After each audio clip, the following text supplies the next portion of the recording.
Good morning. It's April 2nd, just after 9 o'clock. We're here for a council session, and we are going to begin with a proclamation recognizing Child Abuse Prevention Month by Councilmember Sidney Katz.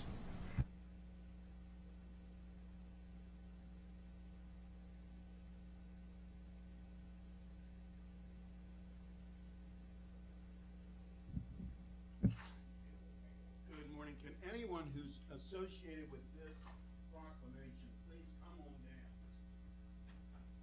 That's all the TV shows. Come on down.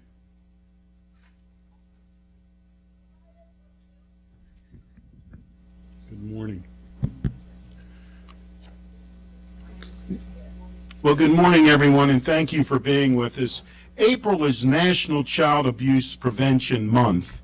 And as we begin, I'm going to ask the crowd behind me to please introduce themselves. You're welcome to stay. Would you please introduce? Hi, I'm Francia Davis. I'm from Voices for Children Montgomery. Hi, Debbie Feinstein, Chief of the Special Victims Division for the Montgomery County State's Attorney's Office. Charlie Regan, the Director of the Treehouse Child Advocacy Center. Assistant Chief Nicholas Augustine, Montgomery County Police. Captain Jeffrey Bungie, Special Victims Investigations Division, Montgomery County Police. Oscar Mensah, Social Services Officer for Montgomery County. Lisa Merkin, Senior Administrator, Child Welfare Services. Good morning, James Bridgers, the Director of the Department of Health and Human Services. Good morning, I'm Corey Talcott, Division Chief from the Office of the County Attorney. Good morning, Larissa Royal, Child Welfare Services. Good morning, Patricia Spann, Child Welfare Services. Well, thank you all for being here, and thank you for all that you do. I know you never get enough thanks for the good, hard work that you do for all of us. Child abuse can leave deep, lasting scars, making it harder to learn in school, to form trusting relationships, to build self-esteem, and to escape cycles of long-term abuse. Montgomery County is extremely fortunate to have the county's Child Welfare Services in the Department of Health and Human Services, focusing on preventing child abuse and neglect. In addition, we are highlighting two nonprofits working to protect their children: Treehouse Child Advocacy Center and Voices for Children Montgomery. Treehouse Child Advocacy Center is dedicated to reducing trauma and promoting healing for child and adolescent victims of sexual abuse, physical abuse, and neglect. Voices for Children recruits, screens, and trains close to 200 local volunteers each year to serve as court-appointed special advocates for abused and neglected children and those in foster care. Montgomery County's Child Abuse and Neglect 24-hour reporting hotline is 240-777-4417. We should observe this month to promote the safety and well-being of all children and families, and to recognize the child welfare professionals who work tirelessly to protect their children. We're going to hear first from Charlie Regan from Treehouse. We're then going to hear from Francia Davis for Voices for Children, and then I'll read the proclamation. Please. Thank you, Councilman Katz, and thank you for your support over the years. Has been invaluable to the work that all of us do for the children of Montgomery County. The Treehouse Child Advocacy Center stands as a voice for those who too often have suffered in silence, innocent children who have endured the unspeakable horrors of abuse. Child Abuse Awareness Month is a time for all of us as a community to come together and shine a light on this dark reality that still plagues our society. At the Treehouse, our mission is clear: to provide a safe haven for those vulnerable children, a place where they can begin to heal from this unimaginable trauma that they have endured. Every day we witness at the Treehouse the resilience and strength of these children in the face of adversity, and that inspires us to work even harder in our fight against child abuse. But awareness alone is not enough. We must take action. We must educate ourselves and others about the signs of abuse, empower every member of our community to speak out and take a stand against this injustice. We must continue to support all of these organizations like the Treehouse, that provide vital services to abused children and their families, ensuring they have the resources they need to heal and thrive. Important to balance the terms of renters and landlords so that they have a relationship for stable housing and to end the kind of discrimination that continues to this day.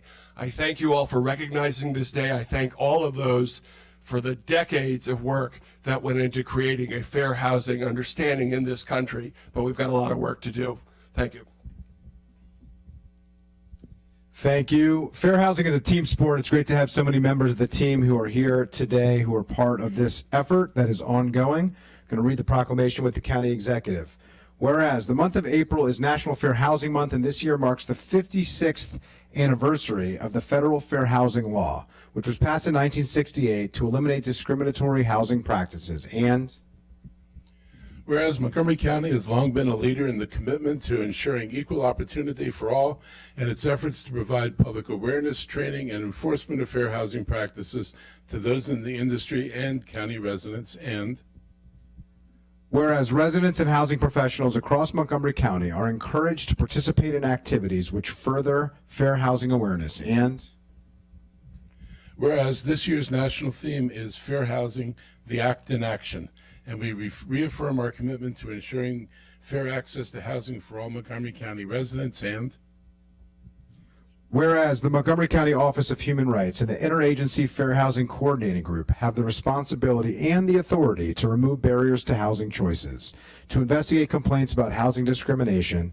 and to foster a climate of fair and equal access to housing options in the county for all of our residents. Now therefore be it resolved that Mark Elrich as County Executive, Andrew Friedson as Council President of Montgomery County, Maryland, hereby proclaim the 56th anniversary celebration of the Federal Fair Housing Act of 1968 in Montgomery County, Maryland, signed on this second day of April on behalf of the entire council in 2024. Let's take a picture.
Thank you to the Office of Human Rights, to all of our guests, to everybody who makes fair housing and puts it into action each and every day in Montgomery County.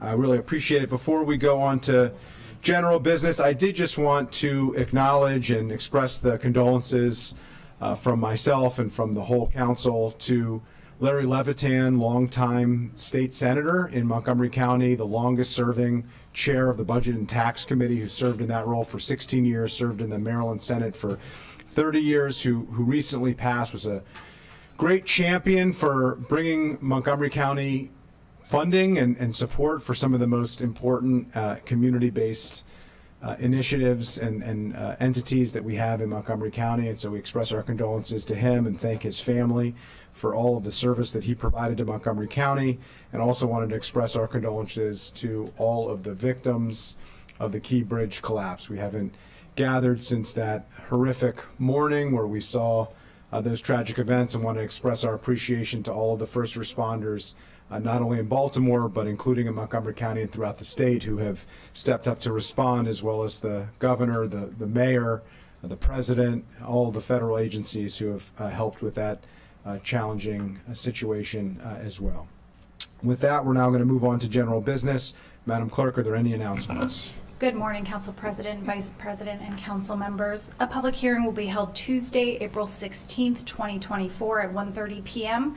for multiple new projects under consideration by the County Council for inclusion in the FY25 capital budget and the FY25 to 30 capital improvements program. These items are listed on today's agenda, which can be found on the County Council's website.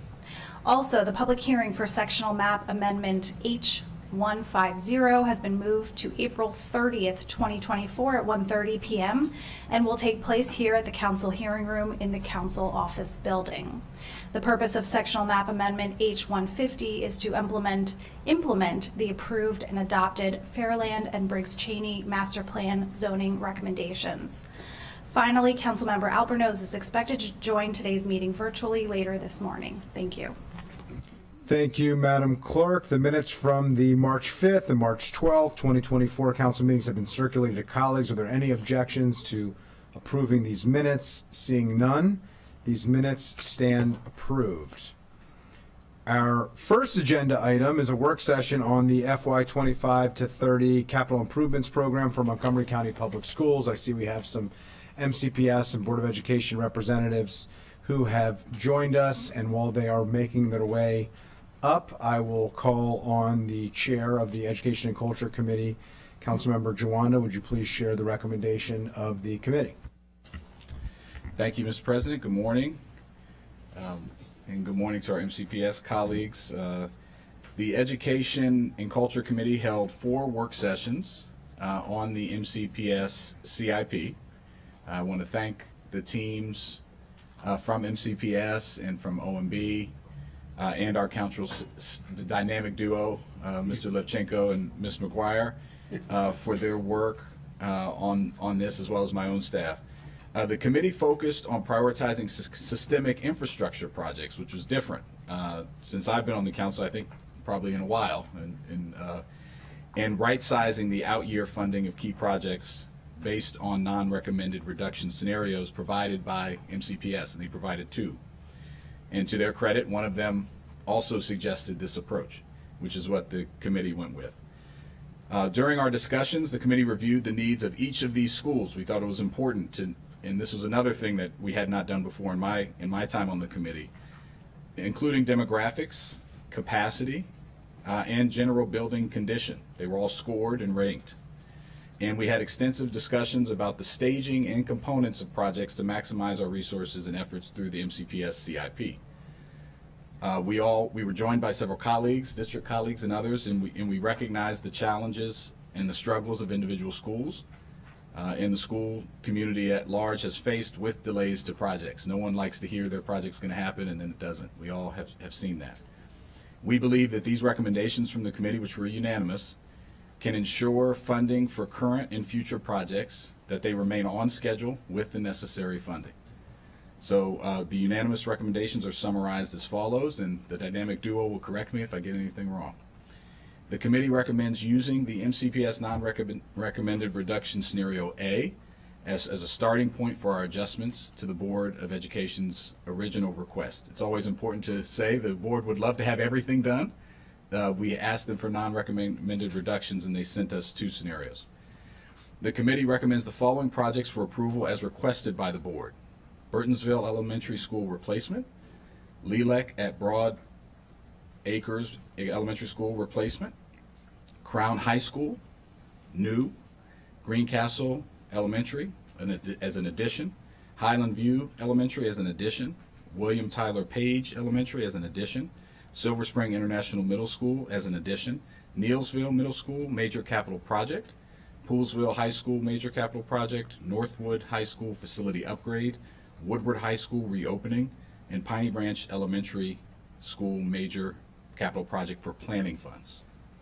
For the elementary major capital projects, the committee recommends maintaining planning funds as requested starting in FY25 and shifting construction placeholder funds $3 million for each project to FY29 for the following 4 projects: Cold Spring Elementary, Damascus Elementary, Twinbrook Elementary, and Whetstone Elementary. For secondary major capital projects, the committee recommends the following, and these had extensive discussion. Shifting Damascus High School construction to FY29 with a completion date to be determined. Removing funding for Magruder High School to be considered in the future. Removing funding for the fuller renovation of Wooten High School to a later phase. And I just want to say, for the Damascus High School, the committee discussed the importance of ensuring that the high school students continue to have access. We had a lot of discussion on this, to the automotive certification program as part of their career readiness pathways. The committee requested that MCPS provide a plan for the continuation and expansion, written plan, and update the committee and the council for this expansion and the discussion of other career pathway strategies at Damascus. For Wooten, the committee maintains funding in FY25 and 26 to address exterior improvements and related ADA modifications, and MCPS reported that this work is scheduled for the summer of 2024 and the summer of 2025, and that will address the bulk of outstanding ADA concerns, which we're very happy to hear. The committee also recommended that Eastern Middle School as a high priority for restoration, even though it wasn't included during the reconciliation process, to maintain a schedule as close to the Board of Education's requested schedule as possible. The committee did not recommend funding the following newly requested projects: Mill Creek Town addition, James Hubert Blake addition, and Paint Branch High School addition. The committee did recommend that if Mill Creek Town Elementary School addition as a priority for the highest priority for restoration during reconciliation, if possible, out of those three. The committee also recommended shifting funds for the planning for the new Bethesda Chevy Chase and Walter Johnson Cluster Elementary Schools to the out years of the CIP. Given the capacity and utilization data in those clusters, planning funds are not needed in FY26 and 25. The committee recommended investing an additional $211 million. So all the stuff, hard choices we made led to this. That we're able to put an additional $211 million into key systemic infrastructure projects. This includes funding in the out years for HVAC, sustainability initiatives, fire safety upgrades, ADA compliance, improved safe access, and other critical infrastructure projects. And I want to thank my colleagues for that. And then finally, the committee recommended the following countywide and systemic infrastructure projects to be approved as the board requested: Carver Educational Services Center, Early Childhood Centers, Design and Construction Management, Facility Planning, Planned Life Cycle Asset Replacement, Restroom Renovations, Roof Replacement, School Security Systems, Asbestos Abatement, Outdoor Play Space Maintenance, Stormwater Discharge, and Water Quality Management. Did I miss anything? Mr. Lipchenko. I won't say you missed anything, but I did want to provide some context for why we had to go through this exercise. Context is good. The executive's recommendation back in January in the CIP was about $91 million less than what the board had proposed. And he had identified non-recommended reductions in terms of the years, but not in the specific projects. And this is not unusual. This is a process we've gone through for many years. The council is very familiar with it. But what it does require is that the council identify how to get to those numbers. And the first step of that process was that the committee recommended that the Board of Education and MCPS come back with some non-recommended reduction scenarios, which they did. So we started with a $91 million gap in those 6 years. On top of that, as you mentioned, there was an interest that goes back to discussions last fall about dealing with the systemic projects, especially in the out years. And so that effectively increased the goal of trying to find those additional resources. So as you mentioned, there was a scenario A and a scenario B. Scenario B was more of a traditional scenario of trying to just get to the numbers.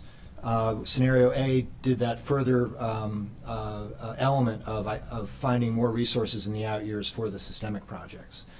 So that was the impetus for all of this discussion that the committee had over these multiple work sessions. Appreciate that. Thank you for, we started with the deficit and we had to address that as well. And Mr. President, I would just allow Board President Silvestri and Dr. Felder if they have any comments. Absolutely. I was going to do the same. Yeah. So please. Good morning, buenos dias. It's an honor to speak with you today about the challenging but important work we all face to finalize the Capital Improvements Plan budget that ensures excellent learning facilities while remaining grounded in fiscal responsibility. Speaking for myself and my board colleagues, it is my intent to advocate for the needs of our students in the schools in which they learn, but also to understand the importance of doing so based on the reality of what a prudent budget can accomplish. We must move forward, and we promise to do so together with you to make the best choices for our students and for our county as a whole. We understand the significance of the work we do today together and the collaboration necessary. We are committed to working with you to ensure that our students have access to the best possible learning facilities. I know this is what you want for our communities as well.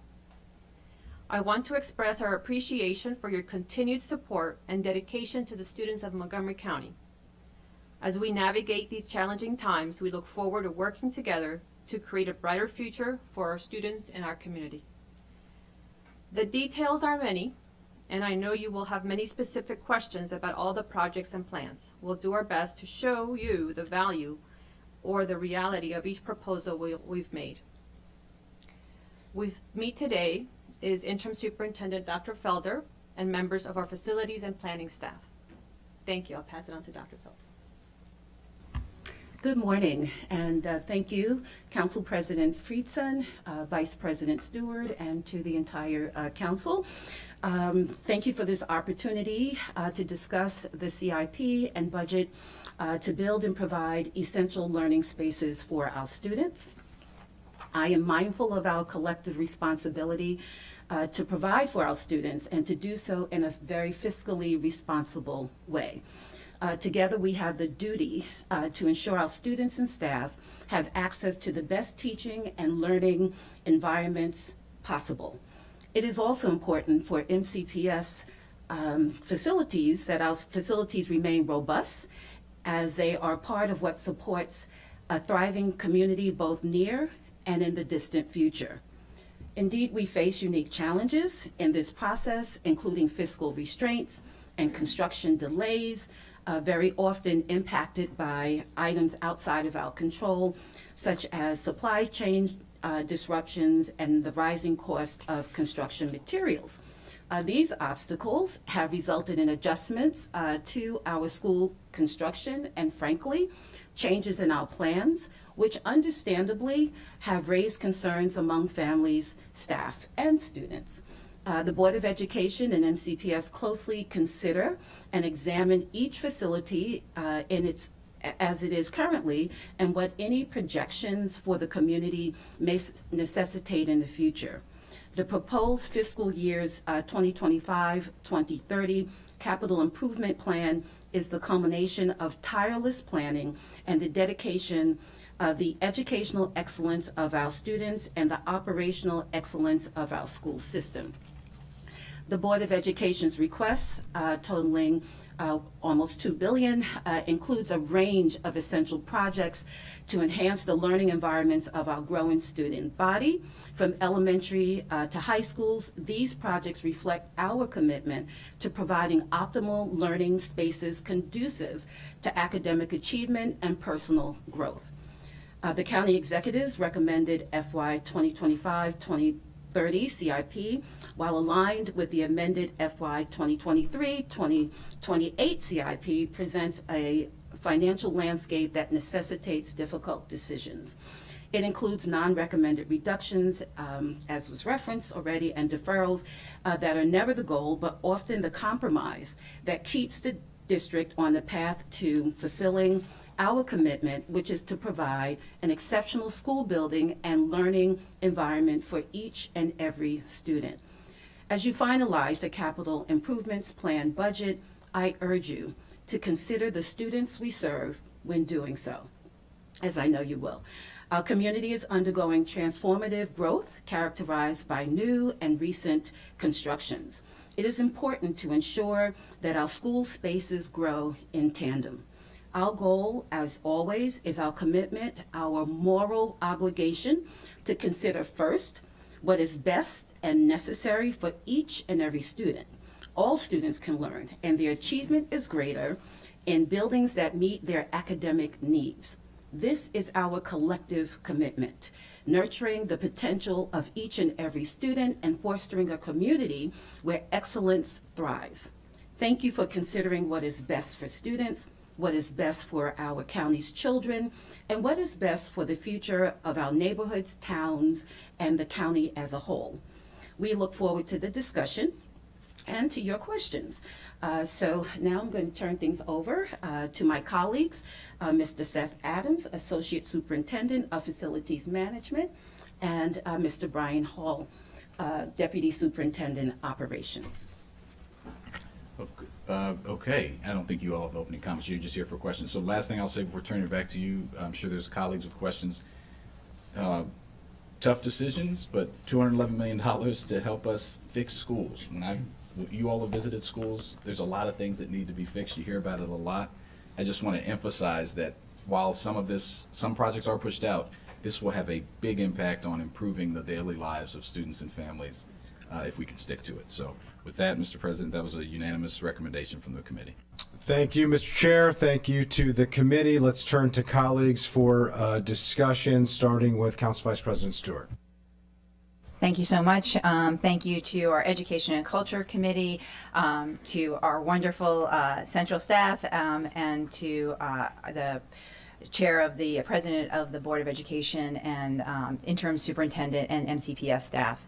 I know this was a lot of work. I was able to join some of the committee sessions to hear the discussion and participate in that, and as well as Chair of Government Operations and Fiscal Policy, figuring out how we do this, plan for our infrastructure in a sustainable way is top of mind for all of us. I do want to just lift up, though, a letter that my colleagues, Council President Friedson and Councilmember Mink and I sent regarding Woodward and the future of that. We realize the financial constraints of the current budget cycle and all the work that has been done, and truly appreciate that, and understand that some projects are being pushed out or delayed. However, having said that, the removal of the auditorium without communicating a clear plan to meet the needs of the students over multiple years is frustrating for our community members. Many of our Northwood High School students who will be attending the school at Woodward High School, and I know Councilmember Mink and I share those families, will have faced construction in their schools for years. Students who have attended Silver Spring International Middle School, and I'm glad to see that is on the list and moving forward in construction, have been without an auditorium for years. And Superintendent, as you said, we need to focus on the children and the students. And I just ask us, as we're looking at 3 or 4 year delays, that we remember that's a high school time for a student and their family. And to be asked for students to live without the facilities that other students have in our county and without communicating clearly what those plans are, cause a lot of anxiety. And so our request is just documentation of the support and approaches that MCPS will use to support full access of programming for the Northwood High School community during its time at Woodward High School. And we ask that we want assurances that we will find a way to address the delay in construction of the auditorium as we enter the next CIP amendment and review it in the fall. Again, fully appreciate the work that has been done by Education and Culture Committee, understanding where we are now, but just making a plea, we need a plan communicated to our families and the community and to us, as well as planning for that auditorium when it opens. Thank you. I'll just piggyback off of that briefly, just to ask a question. Has a high school been built, a new high school been built in Montgomery County without an auditorium? No, and we intend not to build a high school without an auditorium. This is just a brief delay due to the fiscal shortages associated with these two schools. But I would add, though, at the onset of the decision to locate Northwood High School at the Woodward facility, there was always going to be a time where they would not be able to utilize an auditorium. So the planning of how to support the academics of the students of Northwood has always been there since day one. What we're talking about now is obviously extending that past a year into possibly 2 and 3. So that's the work we will do to communicate how we support. But I would say the spaces at Woodward were designed specifically to support the performing arts program of Northwood. So we feel very confident that from that work with the early on design portion, that we'll be able to support these students and families, even though it is an extended delay or time period without an auditorium. I'll just reemphasize, I think it's really important. Auditorium is really the hub of where many of the community activities and events occur, not just performing arts. I mean, it is really at the center and the heart of a high school, which obviously learning needs to be the #1 priority of a school, but schools do and are much more than that to the families and the communities that rely on them. And an auditorium really speaks to that. And I'll just reiterate not only the letter that I joined with my 2 colleagues, but in 2019 I wrote a letter to Dr. Smith emphasizing the need for parity, that we shouldn't be building certain high schools with certain amenities and other high schools with others, because this has been part of the conversation from the beginning about Woodward, of whether or not Woodward should receive the same type of high school amenities as every other high school has ever had and has ever been built with. And in 2022, I wrote a similar letter to Dr. McKnight about the concerns about delays related to these projects. And I just think it's important to note, these projects don't just impact one school community. This is not just, supporting one school community.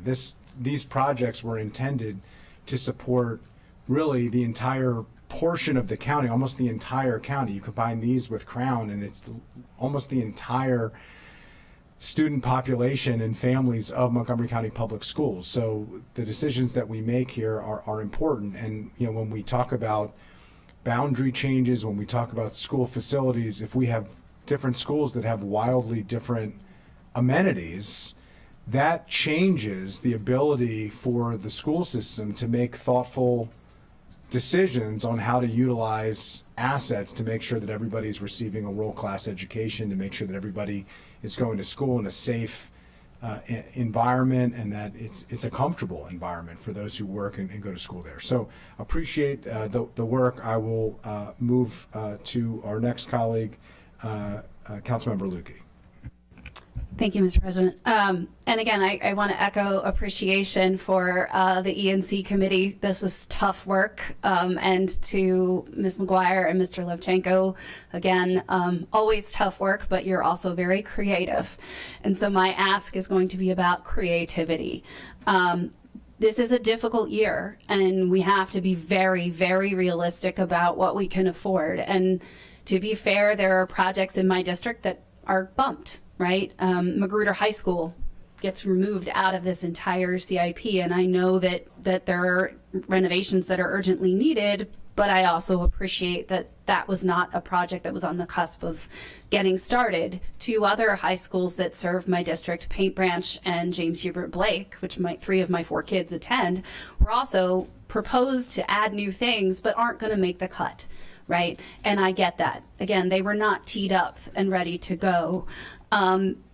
But Damascus High School is in a very different position. And the proposed 4-year construction delay for a facility that was constructed and opened 74 years ago and has not had a renovation for 46 years, when we had construction funds allocated in our current fiscal year as well as allocated already for FY25, that's hard.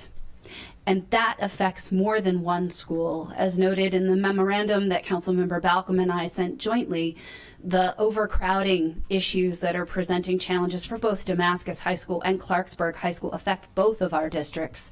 And I understand and appreciate the very lengthy discussion we had on the operational issue related to the Auto Tech program. And again, I want to thank my colleagues on ENC for digging into that, and the industry representatives who were here for talking about the ongoing challenges and making sure we have these career tech programs at our schools. But I don't want us to get distracted by an operational issue in making capital budgeting decisions. They are two different things. They may seem interrelated in the way they are discussed, but really the focus needs to be on the capital issue, and knowing that this has been going on for as long as it has been going on, and that we were on the cusp of starting those renovations after multiple community conversations up there. And I totally respect what Dr. Felder said, that we need buildings that meet our students' educational needs. And we're talking about a 74-year-old building. So I would ask that the committee, or sorry, that the council keep this discussion going. That's what I'm asking for. Don't close the door. And that I'm asking that we treat Damascus High School as the chair had suggested for Eastern Middle School, right? To make it a high priority, to see what we can do to avoid such a substantial delay in this particular arena. And again, I fully pledged to work with program leaders and with the school system to figure out how best to tackle the auto tech issue for the future. So I just want to thank my colleagues, and I want to thank the council president and our staff, and hope that we can work together to find a positive resolution that doesn't involve a 4-year delay. Thank you. Thank you. Councilmember Katz. Thank you. Thank you very much, Mr. President. And I, too, want to join the chorus of thanking everyone for all of your hard work, including my colleagues on the council. You know, as was noted earlier, we always have more needs than we have money, and that's not going to go away. I mean, even if we had all the money in the world, we'd find some extra needs. I mean, we always have this situation. And I do agree, as was mentioned, that we need to keep our discussions and our communications open for not just this topic, but for all topics, but especially this one. And I want to thank for the 3rd district, and we talk about our county and various districts of your district council member, but one district affects all districts. But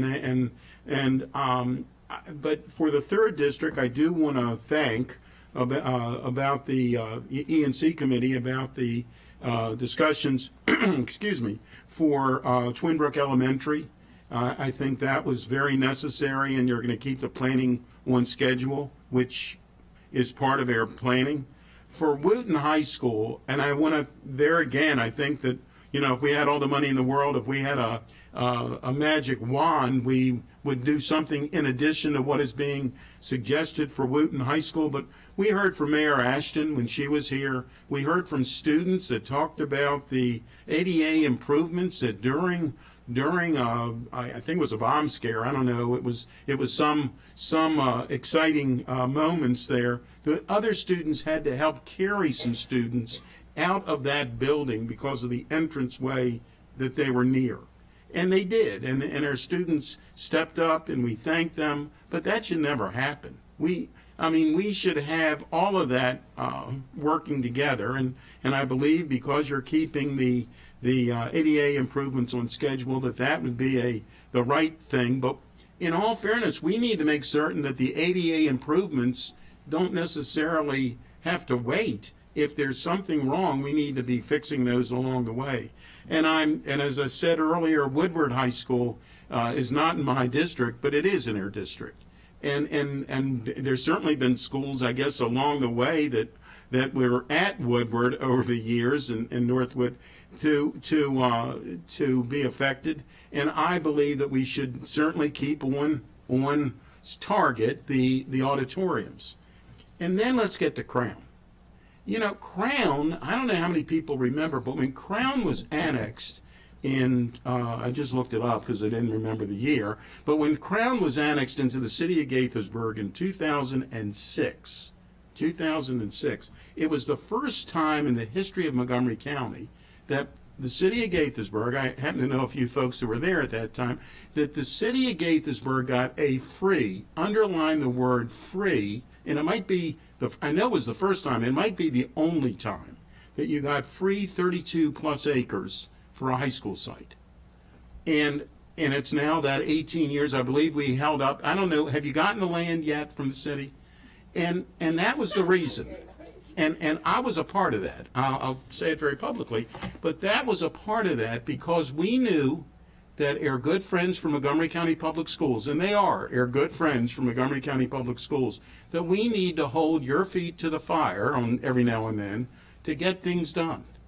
And to get free 32 acres, and they'll give it to you. I mean, they could use it for a park. I'm not saying that they couldn't use the land, but they'll eventually give it to you. But the fact is that if you've gotten something for free, we should also make certain that we use that credit, that we use those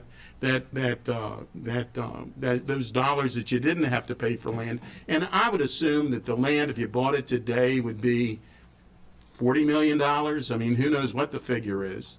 But the bottom line on this is we need to continue to be, and I want to underline the word continue, to be partners on this so that no child, regardless of where they are, that no child has I don't want to use the term substandard, but I'm using it, that they go to a substandard school, that they don't have something that some school down county would have or in other places would have. We need to make certain that every school is built to the standard that we would be as proud of regardless of where it is. So I know that in Crown's part, and it's out for bid, and I'm sure that you'll make a deal with their good friends from the city of Gaithersburg. I know that they want to make a deal with you. But the reality is that you need to treat everybody fairly when you're building those schools. Thank you very much, Mr. President. Thank you. Councilor McGlaughlin. Thank you, Mr. President. Thank you, MCPS leadership and Ms. McGuire and Mr. Levchenko for your work, and of course to the E&C committee for engaging in this difficult exercise. We'll have another difficult exercise in a week or two when the T&E committee has its report out, the two biggest items within the CIP, but very much appreciate the work that you all did.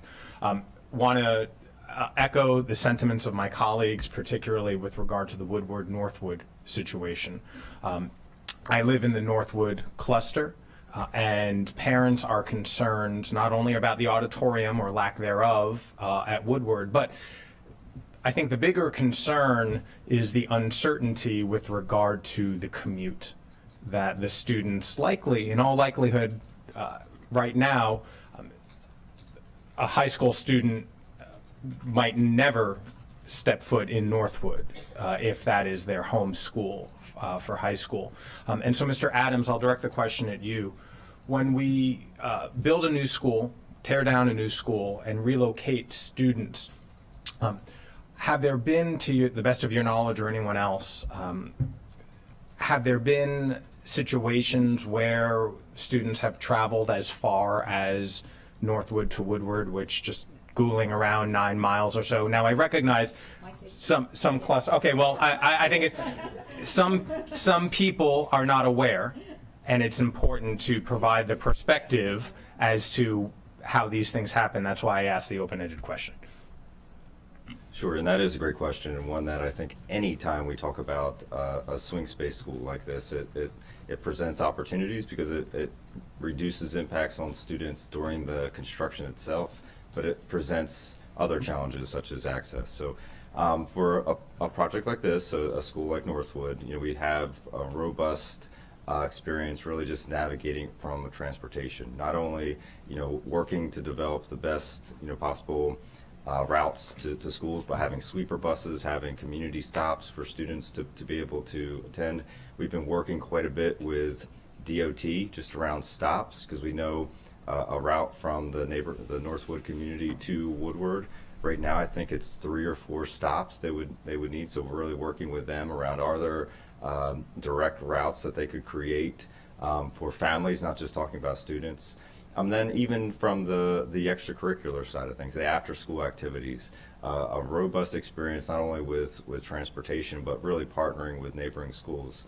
While the auditorium piece is new from a fine and performing arts, this has been standard practice on athletics for years. And I would say a Wheaton High School went 5 years without home access. So partnering with other schools, making sure they're welcomed into these schools, that the amenities are the impacts to these amenities are minimized. So I do think we have a robust, positive track record. I think it's really just that communication piece, making sure everyone knows, every child, where they need to be, what time, what are the opportunities if they're late for that bus stop and so forth. So we're going to continue to work on that between now and obviously this summer when we start to transition Northwood over to the Woodward facility. Appreciate elaborating on that, and obviously over communicating is the best way to move forward. There is anxiety, and so appreciate you expanding on that. And the last thing I'll just note, Councilmember Lutke mentioned creativity, and I believe that was with respect to the budget and trying to figure out how to make the most with what we have. I'll add another level of creativity that we need, and it is in our infrastructure and design. We spend a lot of time here on the council talking about land use and how to maximize our ability to build and innovate with ever diminishing land. And Councilmember Katz was talking about Crown, which is the opposite, a nice parcel of land that conforms to MCPS's current standards. As we continue to welcome people into Montgomery County, as we continue to grow, parcels like that are unlikely to be available, and so I think we need to innovate, look at different types of school models, and the policies that we've had for the last number of decades with regard to acreage and other types of requirements. I think we're being forced to rethink that while also providing high quality educational and recreational activities for our students. So just wanted to put a pin on that as we continue working on land use policies here at the council. So thank you very much. Thank you. Councilmember Mink. Thank you. I want to echo much of what has been said by my colleagues. Obviously, we're working within a very tight budget, and respect the difficulty there. But that makes the communication with families even more important. And so, with Northwood, as has been said, certainly understand that the auditorium and a delay there was a possibility, but as Vice President Stewart noted, the difference between 4 years and 1 year to a high school student is an eternity. That's the whole difference there. And given that there are students who are selecting Northwood because they want to study performing arts there and take advantage of the opportunities, to lose their entire opportunity to be doing that within the space of an auditorium and not understanding the pieces that MCPS is putting in place is I certainly understand the heartbreak that we are hearing really from the wide community here. So the sooner you all can put out clear information about how students will be served there and be able to take part in the rigorous and expansive performing arts programming that they are hoping to take advantage of, as well as taking into account community needs to the extent possible, as noted by President Friedson. That would really be helpful for us in answering our constituents' questions, and also obviously the importance of them hearing directly from you, that you thought about that before making this decision. I think you mentioned a black box theater. Would you be able to just take a quick 30 seconds here and just speak a little bit about some of what the specifics of how you all are taking into account the needs? Sure, that is a great question. So we've specifically designed the Woodward facility for one larger black box, which could handle a small performance, but obviously the normal practices. There's secondary performance spaces, dance studios, other multi-use types of facilities. And then the other piece too is we designed the cafeteria to be more of an assembly type of space to also double as possibly a performance space. So hearing the council loud and clear over we need to do different. We need to approach these buildings differently. We absolutely have looked at this building very differently, and we do feel there's going to be more than ample spaces for not only the day-to-day fine and performing arts, but smaller scale performances. It's just those larger performances where you may need to fit 400 plus people. The Black Box, we feel confident we can fit 100 to 150 families to participate in those. It's just those large performances that we'll continue to work through. And one thing I would just say, and I'll go back, and actually the Wheaton project did remind me, there have been projects where they've taken time over the years to construct. Wheaton is a perfect example where the auditorium was the last piece of that multi-year project that was constructed.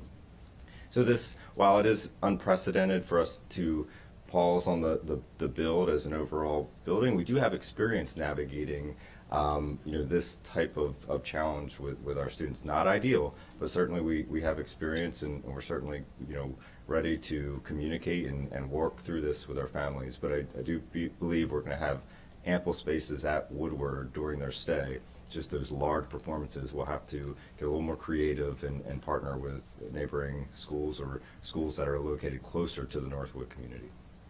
Great, thank you. Well, and appreciate that, and we'll look forward to seeing more of the communications that you'll put out to the community, and then hopefully helping to amplify those communications as well. Other question is on the programming, as we've talked about at Damascus High School, of course. My understanding, having spoken to some of our auto industry partners, is that it's not possible to have an auto program that meets national certification standards without some of the infrastructure like lifts. I understand that there are lifts at Seneca Valley, but there are fewer lifts there than there are at Damascus. And now we're talking about serving 2 school communities instead of just one there. Damascus has about, depending on what time of year, we're looking at around 60 students in their auto program right now.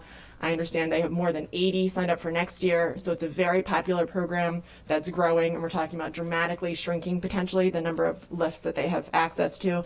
So I'm just going to reiterate the committee's hope that you all will talk to industry about making sure that the Damascus build-out takes into account the ability to at least maintain, if not expand, automotive certification programs akin to what we have now, and looking at some of the creative options that could potentially be on the table, such as the auto shop, which is up for sale within a couple minutes drive, or even a 15-minute walk or so from the school.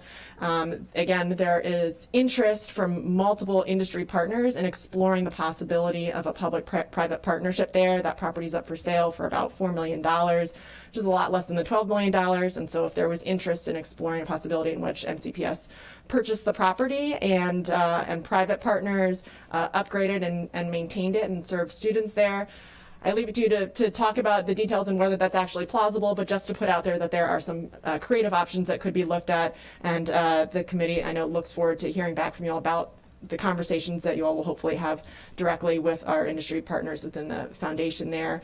And certainly I would also like to ask for communications from our industry partners directly from the foundation, to have those that are next, to have their voices present again at the next conversation. I think will also be important, and hopefully we can have a robust conversation that I assume will extend over the many months and year and so on to come. But I want to make sure that the community knows that we are hard at work to make sure that, again, that national standards are going to be met here, and kids are going to have a chance to be hands-on in a way that that industry says, yes, these are the kids that we can employ and that we can move up. And I want to make sure everybody knows also that these are not solely career track, that these are also college track positions. There's a whole range of different careers and jobs that kids are able to move into. Would you all like to speak to that program as well, and serving them, or those conversations? Well, certainly. I think we've obviously heard loud and clear from the families that could be impacted.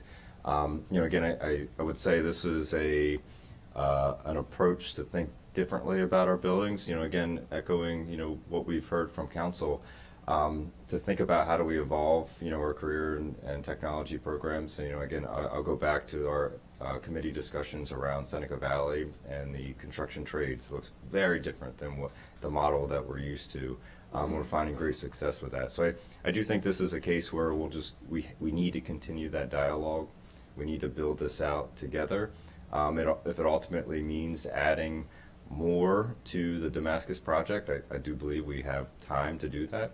But it also, I think we have to recognize that we did construct Seneca Valley for the purposes of creating a hub, and then also really just to have a real conversation about what that means. If that's not a model that can be supported, or that's not a model that makes sense for all students and families, then certainly we need to have more discussions around what the implications of sort of transitioning off from an up-county hub would look like. But yes, we're well prepared to talk, and we are actually very prepared to talk about different innovative approaches, public-private partnerships, not only for this type of program, but also even the auditorium work that we're talking about at Crown and Woodward. So we're ready to think differently and approach these issues from a different lens than what historically we've done in the past.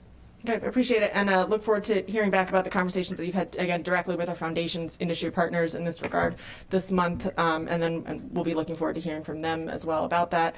And, I think that the up-county hub, there's a lot that makes sense about the hub model, certainly, and I understand and appreciate that you all are thinking creatively and innovatively, but we can't innovate in an industry field without industry being at the forefront of those conversations. They have not been included to the extent necessary, I think, to make sure that we are, again, meeting those certification standards, and so appreciate that you all are embarking on that now. And then also wanted to just get clarity on the hospitality program. I understand that you weren't able to get an instructor for that in time at Damascus. Is that right? Restaurant management. I'm sorry, restaurant management, restaurant management at the start of the year.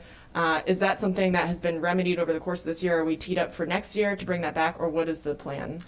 I know the school is actively always looking for... And appreciate the indulgence for, I know we're kind of moving a little to the side here, but want to make sure we get this on the record. Thanks. Yep, we're actively always looking for instructors for those unique programs. I think that was a program that did have strong participation in the past, and without an instructor, it was not a program that we could implement this year. But certainly as the school goes through their staffing models and staffing plans, it's space that building has. So certainly I know, in talking with the principal and team, that's certainly a position they will continue to seek after, and certainly from the support of central office and our HR department to figure out if there's a way to staff that.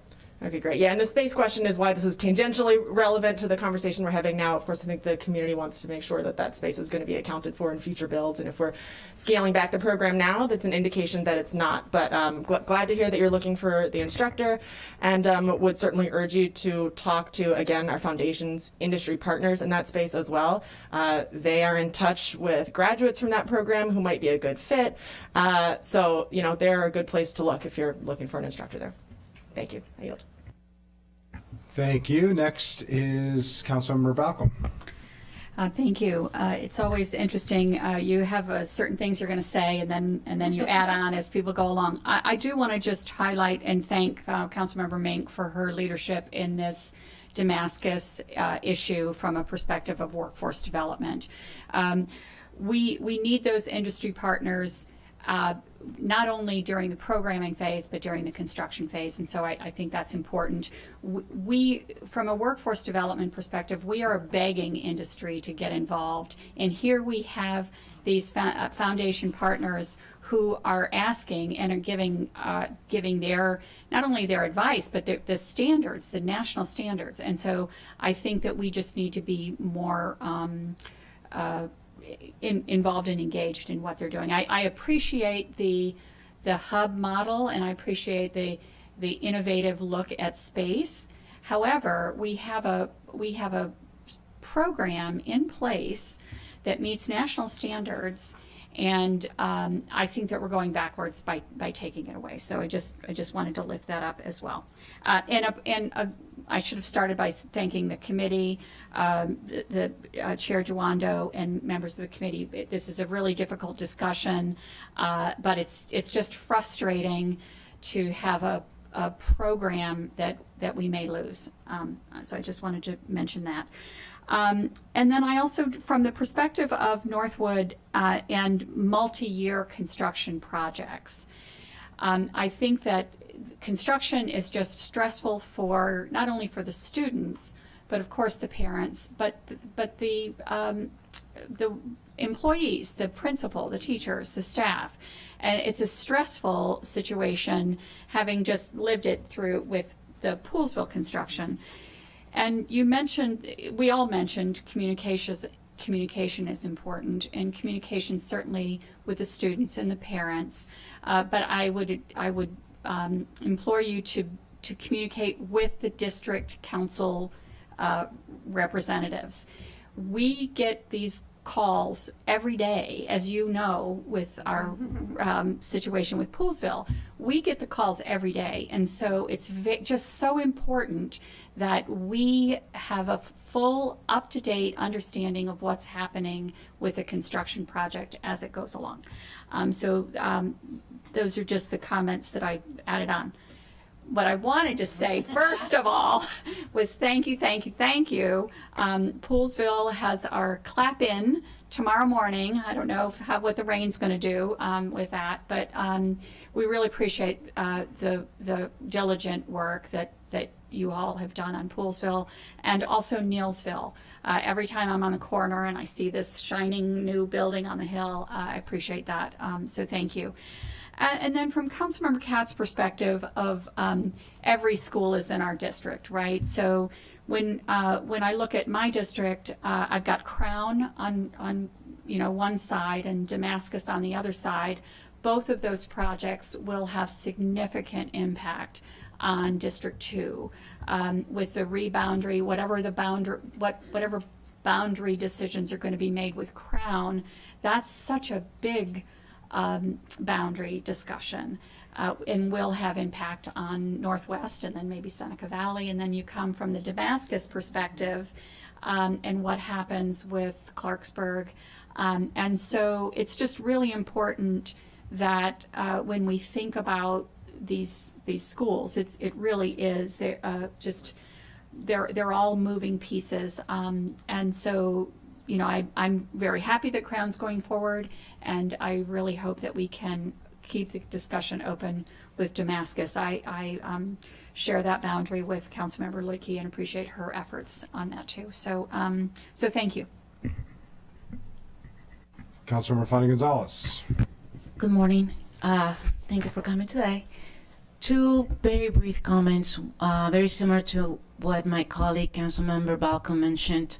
Twinbrook Elementary School and Northwood High School, they're not on my district, but right next to it, literally next to it. So most of, significant number of my families in my district go to those particular schools. My kids' home school is actually Northwood High School, so I do get some notifications about the construction as a parent, but it's really not enough. So again, reemphasizing the need of making sure that we're communicating more. I cannot help myself, but when you mentioned the black box, it touched a nerve on me, just because Mary Lutherman Middle School in Aspen Hill has a black box. I was on the planning board and I worked on it for the mandatory approval. And I went to that school about a year ago, and it was sad to see that many of the kids that talked to me during that event that I held in that school told me, we have a beautiful space, but we don't have a technical staff to actually manage the black box that we built. So yes, it's great to have these things, but if we don't have the staff to actually make the magic happen, then it's meaningless.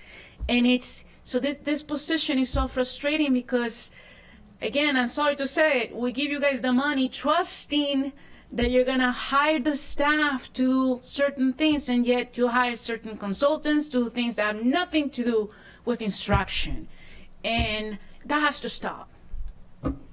So yes, we're gonna have a beautiful black box in Northwood High School where my kids are gonna go to, yet I bet you that we're not gonna have the staff to actually work on it. And so see why I'm frustrated here.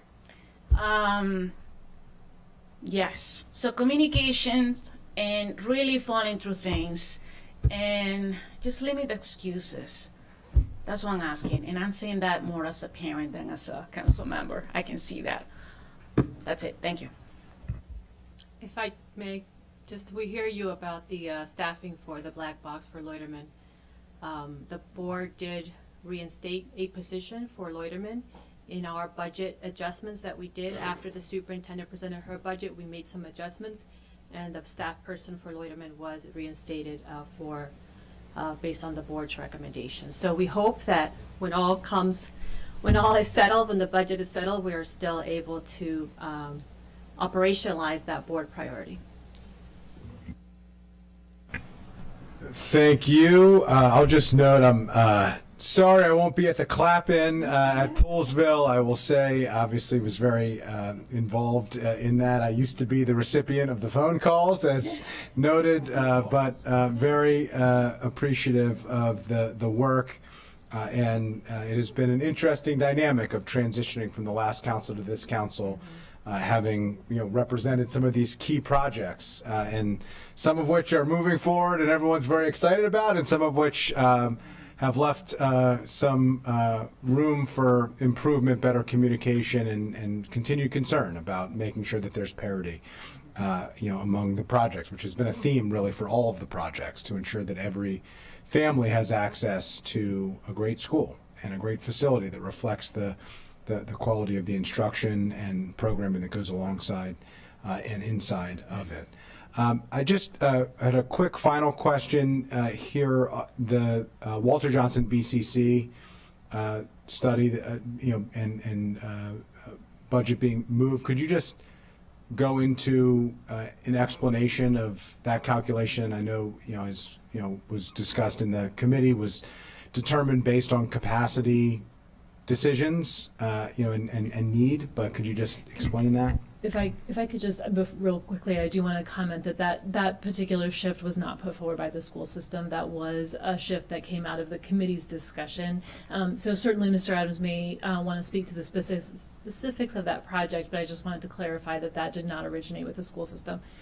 It was our analysis through, again, the discussion of the capacity in that in those clusters, and the discussion with the committee that the planning funds for that, given the relative availability of capacity in those clusters, that those planning funds could be shifted later into the CIP.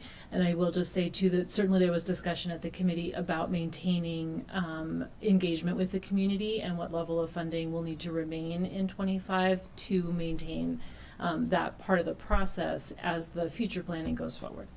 Appreciate that. I'll turn to the committee if necessary, but I'd love to hear from the school system just on what the impact of that will be and what the capacity challenges may be as a result of that change. Sure. So I would say that when that project first started, we had many of our Walter Johnson Elementary School schools overutilized, as well as Bethesda Elementary.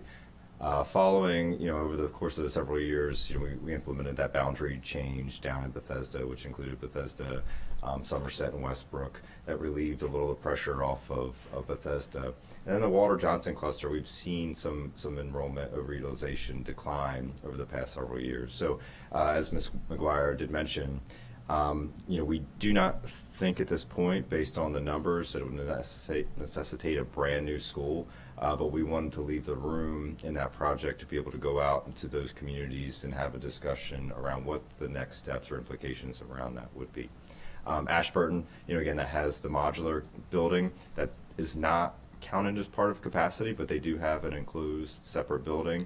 Bethesda, we're seeing, some, growth still, but certainly not to the level it was prior to the boundary change. So for us, it's going to be important to go out to those communities, engage, just talk about, what are the implications to those two particular schools, and then to see, really what the next steps could be. But based on the numbers, a brand new school just doesn't make sense. So, discussions around those planning dollars around what to do. But we felt it was important, again, in the conversation of transparency and conversation and community engagement, to make sure we go out and have that conversation this fall. To do the latest and greatest updates. Well, one of my kindergarten-age nieces was one of the Bethesda Elementary School moved to Somerset students. So I can attest to that and have been impacted by that within my own family and community. Well, I appreciate that. I think just highlighting the prior point of engaging with the district council members, if you could keep monitoring that. Obviously, I understand why that decision has been made, but it's an ongoing issue, particularly at some of the schools more than others, where mid-year changes to student population are more acute than others, depending on where you are in the county. They're, with different types of jobs and different types of changes, the student population can change more frequently than, once in August. Just different depending on where you are, and there are certain elementary schools in those two clusters in particular that are very much impacted by that. So if you could continue to keep us in the loop, my office specifically, but all the offices impacted, I think that would be helpful. And I'll just say in closing here, first of all, thank you to Chair Jawando, thank you to the entire Education and Culture Committee for recognizing the importance of systemics. This is something that we have been talking about for a while. It's not easy to do. Thank you to staff and to the school system for your active participation and collaboration. Nobody wants to make these decisions, but we do have to get serious and honest about what the long-term needs are going to be, so that we're not setting unrealistic expectations and then continuously falling short of those expectations. I think we all lose in that scenario, and most of whom are the families and the students and the teachers who are banking on something happening, and then it doesn't happen, and frankly it was never going to happen because we didn't put ourselves in a position to make it happen. So I think being more honest on the front end, more transparent on the front end, makes a lot more sense on the end. And I will say, as somebody who was in Montgomery County Public Schools, I think I was one of the first elementary school students in a portable in Montgomery County Public Schools. They didn't have them in portables at first, or portables in elementary schools, from what I understand. There's a Potomac Almanac story where I was quoted about being one of those students. It was my debut in public, in the public light, I guess, as a 10-year-old. And as somebody who was in a high school that was being renovated while I was there. And, there are no wins to these questions. Would you rather have a long commute and be disrupted in that way, disrupting your daily life, your family's life, the impact that it has on students and extracurricular activities and homework and everything else? Or would you rather have the disruption of an active construction site next to where you're trying to learn and teach and go about the daily activities of a school? It's neither nor. I don't think anybody wants either of those. They want a new, beautiful, quality school to go into that has been constructed.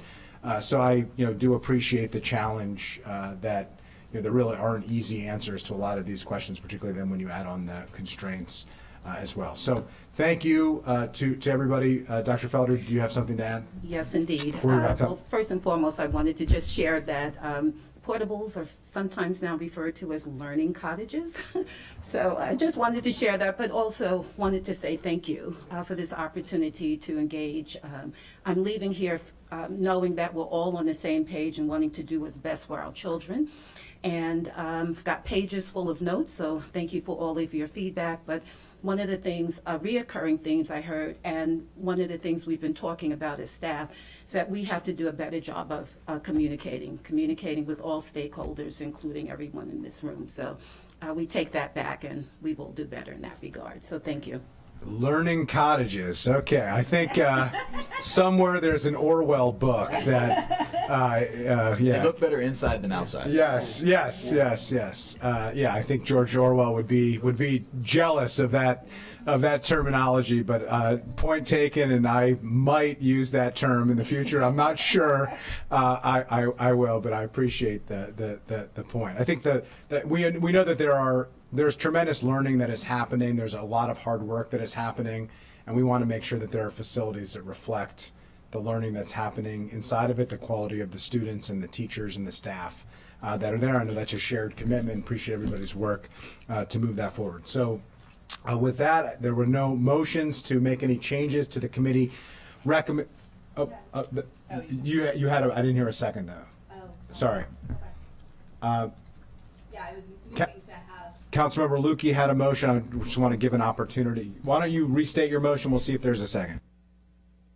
Oops, sorry about that. My motion was to have Damascus High School project treated as a high priority, similar to the way Eastern Middle School is being treated under the committee's recommendation, to see if there is some way to modify the 4-year delay. I don't see a second.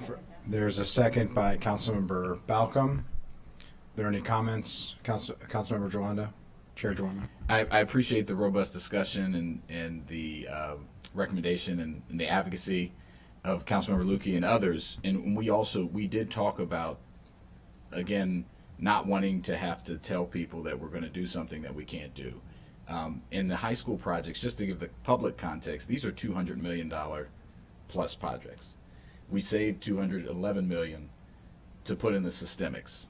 I don't, we have the dream team here, but the magic that would need to be done to put Damascus High School to move it back up, I think would eliminate the strategy that we're trying to accomplish. And so I for that reason, I can't, so I have to support our committee recommendation, and I'm the chair, I have to support our committee recommendation. But I understand the desire, and certainly there are always off-year amendments, and there's obviously another full CIP again in 2 years. If there's more, if the economy changes, if some, maybe construction costs go down, there's a lot of things we would hope would happen. It could always be revisited, but I think it would be very difficult, and I would hesitate to set that expectation given the cost of the project. Appreciate that. Councilmember Lukey. So this is a question for Ms. McGuire and Mr. Levchenko. The money that was allocated in FY24, the capital funds allocated to the Damascus project in FY24, have not been spent. Is that correct? I'm going to defer to the school system on that question. So the planning dollars are being spent. I don't believe construction dollars began until 25, but yes, so we are expending the planning dollars currently. Okay, because and I know we'll talk about this later this week at the GO committee, not with respect to MCPS, but with respect to the Office of Legislative Oversights, where I had asked for a study regarding the amount of funds that we spend on planning and design for things that don't get built or are so delayed in build that the economics of it are all out of whack, right? And that is, again, why I was advocating for this, particularly where the planning and design dollars have been spent. Construction dollars haven't been spent, but they are on the cusp of, and were already allocated for FY25, which was to start in a few months. So that is why I was asking about that, because, again, we've already expended taxpayer funds on the planning and design and teed this up. And as I think as the universe has taught us, delays don't make things cost less money. So appreciate everyone's thoughts and considerations. Okay, are we ready to vote on the recommendation? On the amendment, excuse me, on the amendment, all those in favor of the amendment to advance Damascus High School as a high priority, please raise your hand. Okay, all those opposed? Okay, I think there's sympathetic views for all of these projects, but an appreciation to the committee for the work that they did and an interest in moving forward with the committee recommendation, given all of the challenges and constraints within the confines of the capital budget. With that, we have a committee recommendation before us. All those in favor of the committee recommendation, please raise your hand. That is unanimous among all those present, 10-0. And so thank you to Montgomery County Public Schools, to the superintendent, the board, and to staff for all of your hard work in coordinating with the committee and with colleagues to move that forward. So thank you. Okay, thank you. We're moving on to item 2. which is our call a bill for final reading. I see Ms. McCartney Green has joined us. This is Bill 324, Late Night Establishments, Hours of Operation. The Joint Public Safety and Economic Development Committees recommend approval with amendments. Chair Katz, would you like to share the Joint Committee's recommendation? I would. Thank you very much. And I see that Councilmember Albernaz's name is before us. I don't know that we've seen him yet, but hopefully he's doing fine. Yes, the Joint Committee, the Public Safety as well as the Economic Development Committee met, and it's a 7-group committee because of the it was a 6-to-1 vote. Councilmember Sales opposed it. And this, as for the Joint Committee, we had many visitors as well. Vice President Stewart was there, Councilmember Albernaz was there, and Councilmember Glass was there. He's a part of the Joint Committee, but was also part of the original people that endorsed this. The committee itself, this bill certainly caused much discussion. We went through what we needed to do. We learned again that various jurisdictions are doing things differently with hookah bars. Prince George's County is now saying that they have to close at 8 o'clock. Baltimore County is saying that they have to close at midnight. Washington, D.C. says it's the same time as bars and restaurants. And in Montgomery County, we had no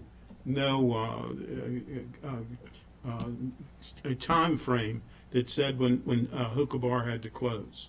The committee, there again, it was a 6-to-1 vote, but the committee said specifically that we would pass this, and that it would be an expedited bill so that it would go into effect immediately upon the approval and the signature of the county executive. I do know that Ms. Luding Green is here, and Ms. McCartney Green is here, and I do believe that perhaps what we should have a discussion, Mr. President, if it meets with your approval, with Vice President Stewart, who was the author of the beginning of this. Sure. I would suggest, let me see if the Joint Committee Chair has anything to add from that. So nothing from her. I can turn to the sponsors, then we'll turn it to colleagues who are in the queue.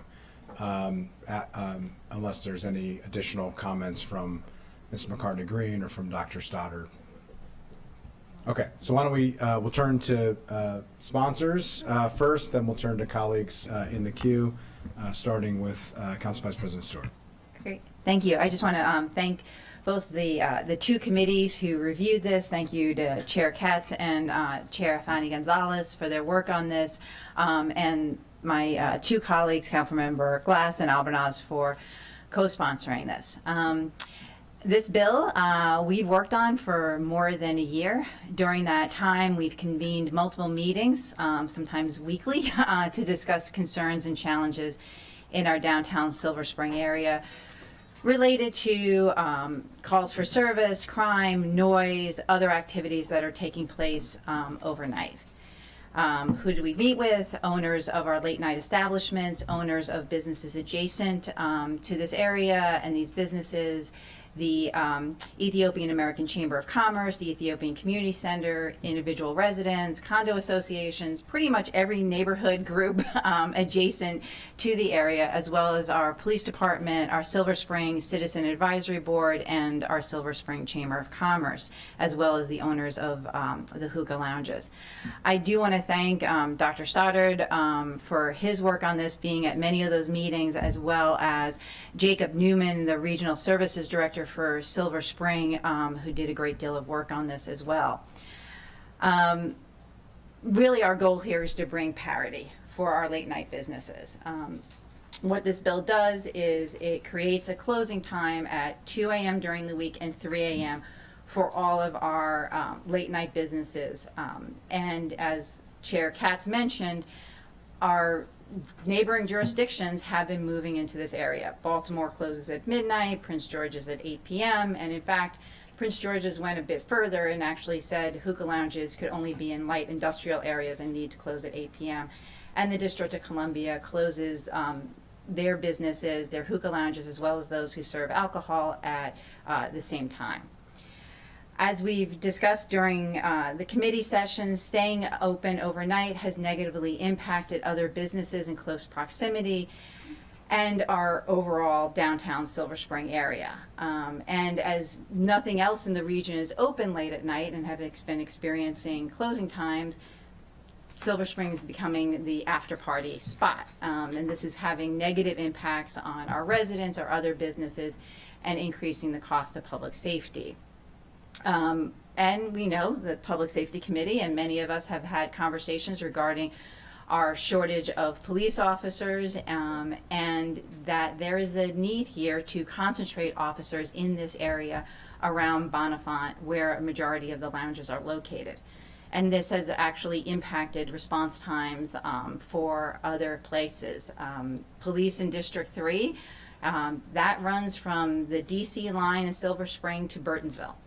And while the majority of our officers have to be in downtown Silver Spring overnight into the early morning hours, this does lead to longer response times than other places in the district. In addition to these public safety concerns, I also want to lift up the well-documented public health concerns related to hookah. I want to thank Ms. McCartney Green for the excellent packet and her work on this. It was noted in the packet, and I just want to lift up that the CDC quantifies that 1 hour of smoking hookah is the equivalent of smoking 100 to 200 times the amount of smoke someone would inhale from a single cigarette. In a single water pipe session, users are exposed to up to 9 times the carbon monoxide and 1.7 times the nicotine of a single cigarette. This is documented in Ms. McCartney Green's packet. In addition to this, in the Res J statement that we received on this, it was also highlighted concerns about the public health implications for folks who worked at these lounges. So while we are concerned about the public safety challenges, and I think our conversation has been focused on that, I wanted to make sure today, as we were taking up our final vote on this bill, that we did not lose sight of these public health concerns. And in addition, across the world, people are focusing even much more than we are here in the United States on these public health concerns. They were addressed by the Ethiopian Parliament that passed legislation in 2019 and had one of Africa's strongest anti-tobacco laws to address the health implications of tobacco and hookah. And right now, the Ethiopian law bans the sale of heated tobacco products, e-cigarettes, and hookah. In addition, hookah is banned in African countries, including Cameroon, Kenya, Tanzania, Rwanda, Mali, and Ghana. And the World Health Organization is working to shut down the availability of hookah in many countries because of the extremely concerning data related to cancer and because hookah is being marketed to young adults. During the work session, we did not engage our new Division Chief for Public Health Service, Dr. Nina Ashford, but I know she had been ready to speak to us today, and I'm sure can follow up with members who may have additional questions. I understand that this bill does impact a handful of our lounges, but I do feel that we cannot ignore the public health and the public safety needs of our residents who are living here and for the workers who work in these lounges.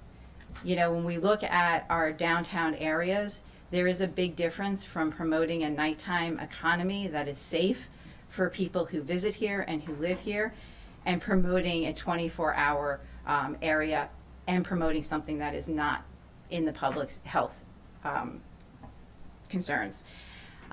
With this bill, we still allow these businesses to be open into the night and early morning, and I believe that having this parity is the best way to move forward, understanding there will be an impact on them, but really hearing from other businesses and our community that action needs to be taken.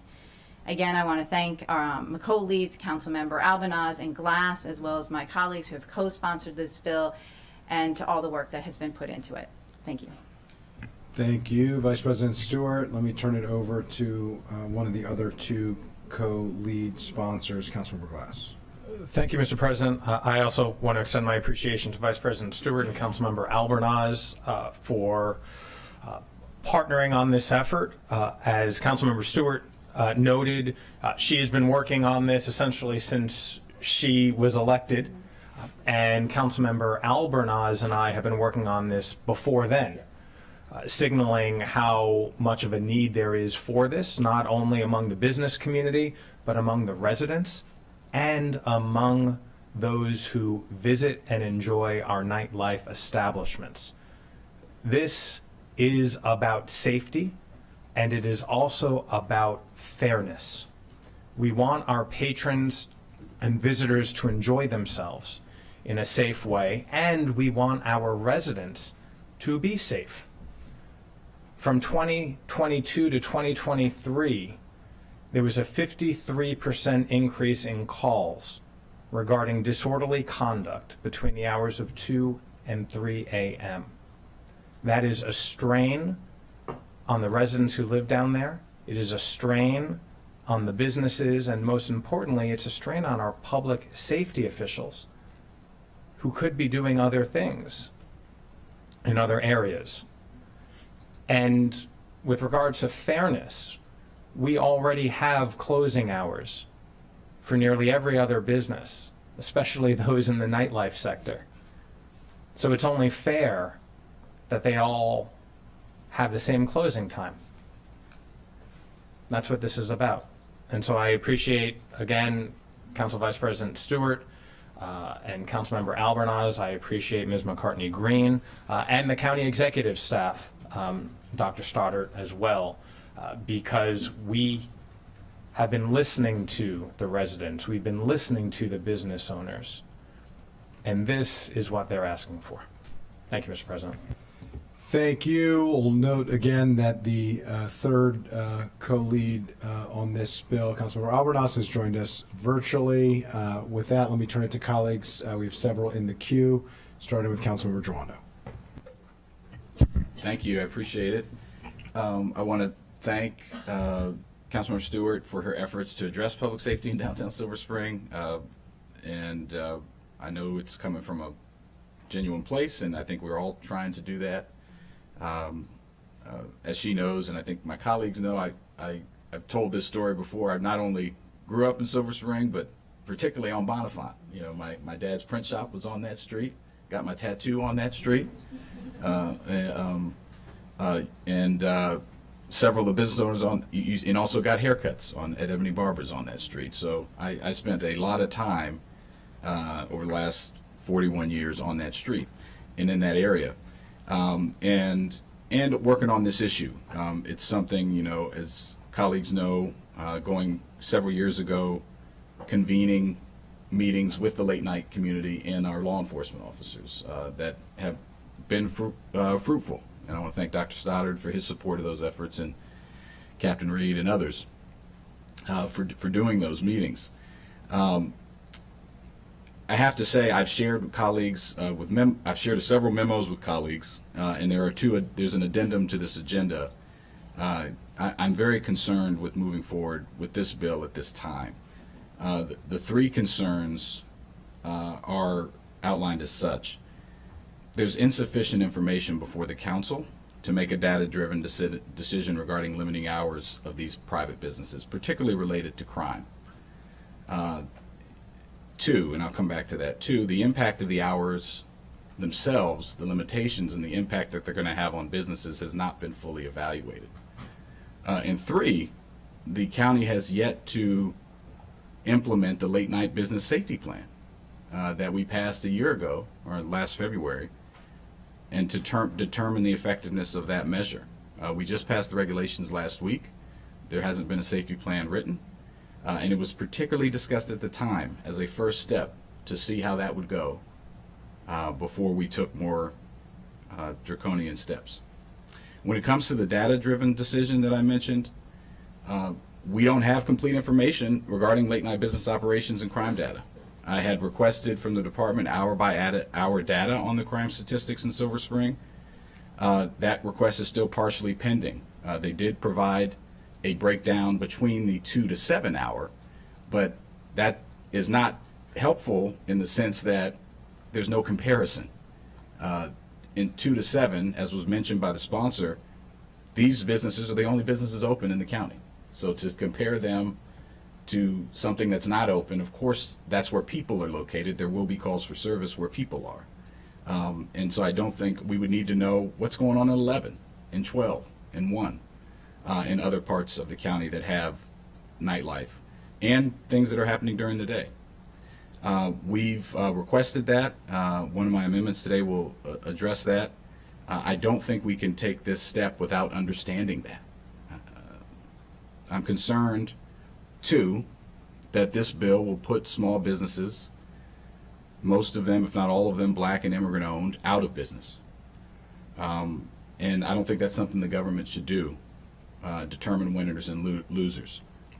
We've talked to 3, more than 3, but we've got data from 3 of the hookah lounges that submitted their ledgers and how the money they make, hours in between 2 and 7 and before that time. And they make between 80 and 90% of their money during those hours. So if you take 80 or 90% of money from any business, you're shutting them down. This is not equity, it's not fairness, they're going to be shut down. And that's their business model. They don't serve alcohol, they're not allowed to serve food. There's a bill in Annapolis that needs to change to help that. But they make their money during these hours. In conversations with Captain Reed and others, and Dr. Stoddard and others over the years, it has been stated, and I'll ask them this again, that the hookah lounges are not the problem. There's not problems going on in the hookah lounges. The problems are when large numbers of people exit onto the street. That, to me, speaks to we need to have an infrastructure in downtown Silver Spring, whether it's at 2 when the bars let out, or at 5 or 6 when these folks are letting out, to support those transitions. And that's I think, and the other things that we talked about, cameras and other things. But this bill, as the economic impact statement said, would have a negative impact on both businesses themselves and the employees. And it did so without the financial data that I just mentioned, showing that this will shut the bills down. Now, some may want that, but let's just talk about what it will do. And that's what the business owners have said. If you take 85 to 90% of their income, they will shut down. That's when they make their money. I've seen the receipts, happy to provide it to council members. It's clearly marked and demarcated from their income statements. And I just think that's something that government should not do, absent knowing that these are the cause of crime. And we don't have the evidence to prove that. I'm deeply, deeply committed to addressing crime in downtown Silver Spring, as I know, and across the county, as I know counties our colleagues are. But I just think this is something that we have not fully evaluated that will disproportionately target these businesses who are not responsible for the majority of crime in downtown Silver Spring. So accordingly, I've put forward 2 amendments for consideration, and I'm going to move the first now, which would modify the bill to allow late night businesses to operate without time restriction on Saturday evenings only. Currently they can do it 7 days a week, but this would just allow on Saturday evenings. So 6 nights out of the week they would be subject to the same restrictions under the bill. And it would require the Montgomery County Police Department also to study the differences in crime trends for hookah, tobacco, and vape shops that operate under the newly restricted hours for Sunday evenings through Friday evenings, the times when this is in effect, and to compare it. So we have a comparison, and then report back to the council within 6 months. Again, I just can't emphasize enough, this bill as currently drafted will shut these businesses down. I feel like we owe the due diligence to at least allow a little bit of analysis time while still also addressing some of the concerns that colleagues have with this amendment. So at this time, I would move that amendment. Okay, there's a motion on the floor. Is there a second? Second. Seconded by Councilmember Sales. We have a colleague in the queue. Did you want to speak to this amendment, or you want? No, I'm just... Okay, is there a discussion on this amendment? Okay, all those in favor of this amendment, please raise your hand. Well, I had a Did few- you want to yes, speak to this yes. amendment? Okay. Yes. I just wanted to thank my colleagues for introducing the legislation and keeping this issue top of mind. But I did have a few questions, if I can, before, or are we? Is it on this amendment? Yes. Okay. Okay. Because as Councilmember Jawando stated, and as the OLO report indicated, you know, there is a negative fiscal impact to this legislation. You know, I do agree that we need to ensure that there's data included in this packet that points to the hour-by-hour incidents that have been reported. I'm looking at the information that was included from the year-over-year data from 2022, 2023, and 2024. I'm so glad you're here, Commander Bain. I just wanted to better understand, since we're only into 4 months into 2024, do we have the first 4 months of 2022 and 2023 to accurately compare? So that data is being calculated right now. The report that you have, the updated report, was extremely labor intensive by our crime analysts, which did a phenomenal job. And we are continuing to see that, but we are continuing to see an increase, as seen in the report, for calls for service from 2022 to 2023. And as it stands right now, going into 2024, it looks like that increase will continue. Okay, thank you so much. I also had a question at the heat map that regarding the fiscal impact. Do we have any information regarding the revenue these businesses make, regarding the hours, and how much they will lose with the new restrictions? I don't know if that was indicated in. No, that was not available. Okay. And are we able to get that information? I preliminarily made an inquiry to OLO, just asking for that, and based on the spillover effect of after 2 a.m., a lot of consumers that are at restaurants or bars would go to these locations.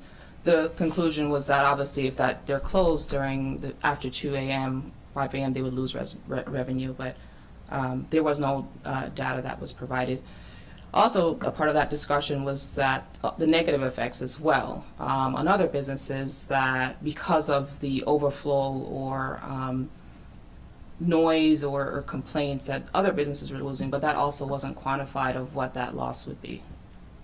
Okay, thank you for that. I don't know if this was included, but I didn't see any information about the commercial rent per square foot to see how much they will lose in rent, what the rental fees are, how they're going to make up this revenue, what employees are going to lose, salary, wages, etc. Was this calculated in the fiscal impact? No, a lot of those things are proprietary depending on the business, and so that wasn't readily provided. And so that wasn't available. From my understanding, and I'm only speaking off of what was read in the economic statement and inquiry that I made on behalf of the analysts to see if that was available, and it wasn't. The also perspective was that there were 13 lounges, and so that the impact wasn't going to be magnified because of the small amount of lounges that were in that area. Thank you. And I will note that as the county's lead for eliminating disparities in public health, the alcohol-related disease impact application estimates that each year there are more than 178,000 deaths, approximately 120,000 male deaths and 59,000 female deaths, attributed to excessive alcohol use, making alcohol one of the leading preventable causes of death in the United States, behind tobacco, poor diet, and physical inactivity and illegal drugs. I yield. Okay. Let me turn it to Councilmember Mink, and then I did want to turn it to the executive branch, but to speak to the data a bit. But let me turn it to Councilmember Mink first. Actually, I'll yield for that. Okay. Thanks. Dr. Stoddard, if you could speak to the data. I would say, here's what I would say. I would concede the point that I think it's pretty clear that there would be a pretty negative impact on the 13 businesses that would be closed earlier. I think what, and I think this was alluded to already, we don't know what the impact is of the public safety issues that are created during those hours on the other businesses that immediately precede them, and that hasn't been documented either. But I think from having spent more than one night down in downtown Silver Spring, I've spent more than one early morning in downtown Silver Spring with Captain Reed and some of the officers detailed. Officer Boone is most recent salon. I've done several with seen Brett down there several times and the staff there overnight. What does happen is the bars let out and people do proceed on to these establishments. They do stay there until 5, 6, 7 in the morning. The establishments, particularly on Bonifant Street, let out one into another. You have all kinds of, I observed personally, so I can say this, fights, altercations, and was sitting in the cruiser with an officer, and he essentially said to me, I can't go intercede on this because I'm by myself. And essentially, if it gets bigger, I'll have to call for more support because that's the reality. When we were doing late night enforcement in the space, we couldn't even get into the hookah lounges because they were so packed that there was at least a 15 to 20 minute delay for the inspectors to get into the establishment until they could clear enough space for them to be able to get through and do the work of do the inspections. And so these establishments are very busy during this time. It's indisputable. The economic impact would be real to these businesses. However, this is an equity issue. And what I mean by that is these 13 businesses are taking a disproportionate level of public resource, and that public resource is therefore being denied to the other 200 businesses that are operating at 7 o'clock or whatever, however many are operating at 7 o'clock. Those officers are being disproportionately tied up doing the work to protect the occupants and employees of those 13. And so I would not dispute at all that the calls for service data says that it is busier in downtown Silver Spring at 7 o'clock than it is at 3 o'clock. However, when your 13 businesses are driving the calls that you see at 3 o'clock are X, they're not the same ratio as what you're seeing at 7 o'clock when there are hundreds of businesses operating concurrently in Silver Spring. So if we're talking a per capita or per business impact on public safety, it is very disproportionate what's being driven by these 13. And you can see that in the countywide data where there are not other businesses operating in the county. You can see what the baseline calls for service in other areas, including urban areas like Bethesda or Wheaton. You can see what those baseline calls for service would be. And they're not zero, but they're not what you see in and around these 13 particular businesses in downtown Silver Spring. So I think that's, that data is pretty clear, and I feel very confident about that.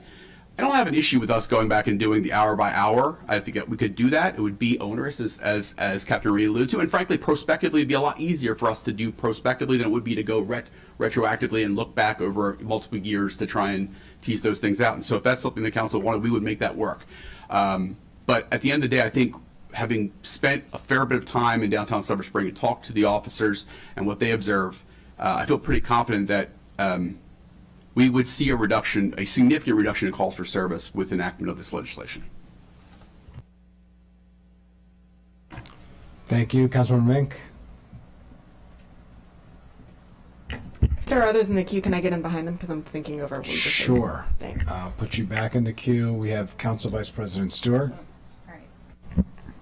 Thank you. I think as we're all letting information, I appreciate the response from Dr. Stoddard and Captain Reed. Thank you for joining us. So I think you've answered some of the questions on the data piece of this, and I think, looking at my colleagues, the Chair of Public Safety and Economic Development, both chairs, I know that these are issues that are ongoing and looking at in the future. So I would, look to them for a commitment of keeping this front in mind. I don't think we need to have this put into the bill. And I do think that, as Councilmember Sales mentioned about alcohol, I think that's a really good point. And we restrict when our bars and places that serve alcohol are open. And right now, as I said, I think I really want to lift up the public health concerns, because this came to me, as Councilmember Glass said, when I was very first elected. And I know Councilmember Glass and Albornoz were looking at this longer than I have, and as well as Councilmember Gimondo.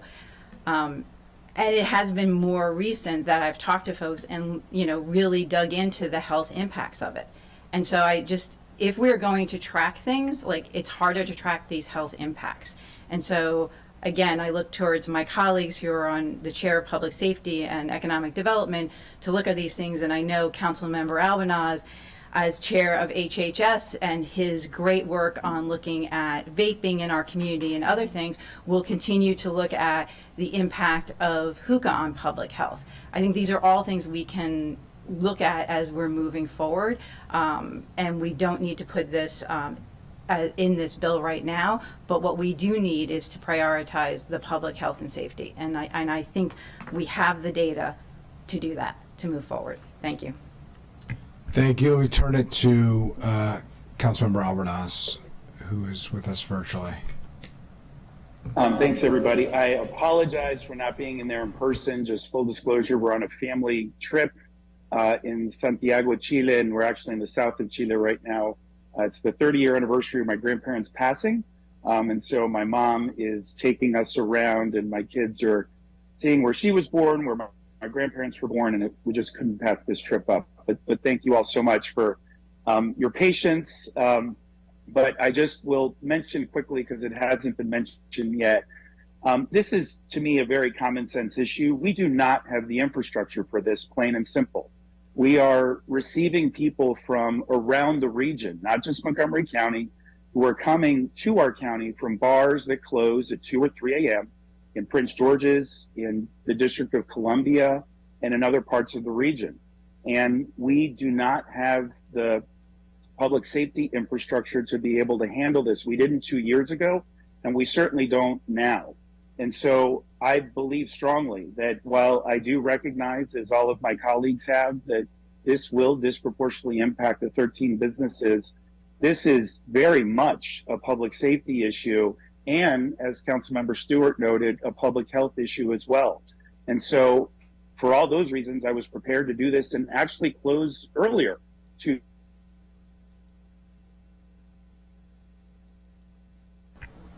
any longer. We've had numerous high-profile incidences involving weapons and murders.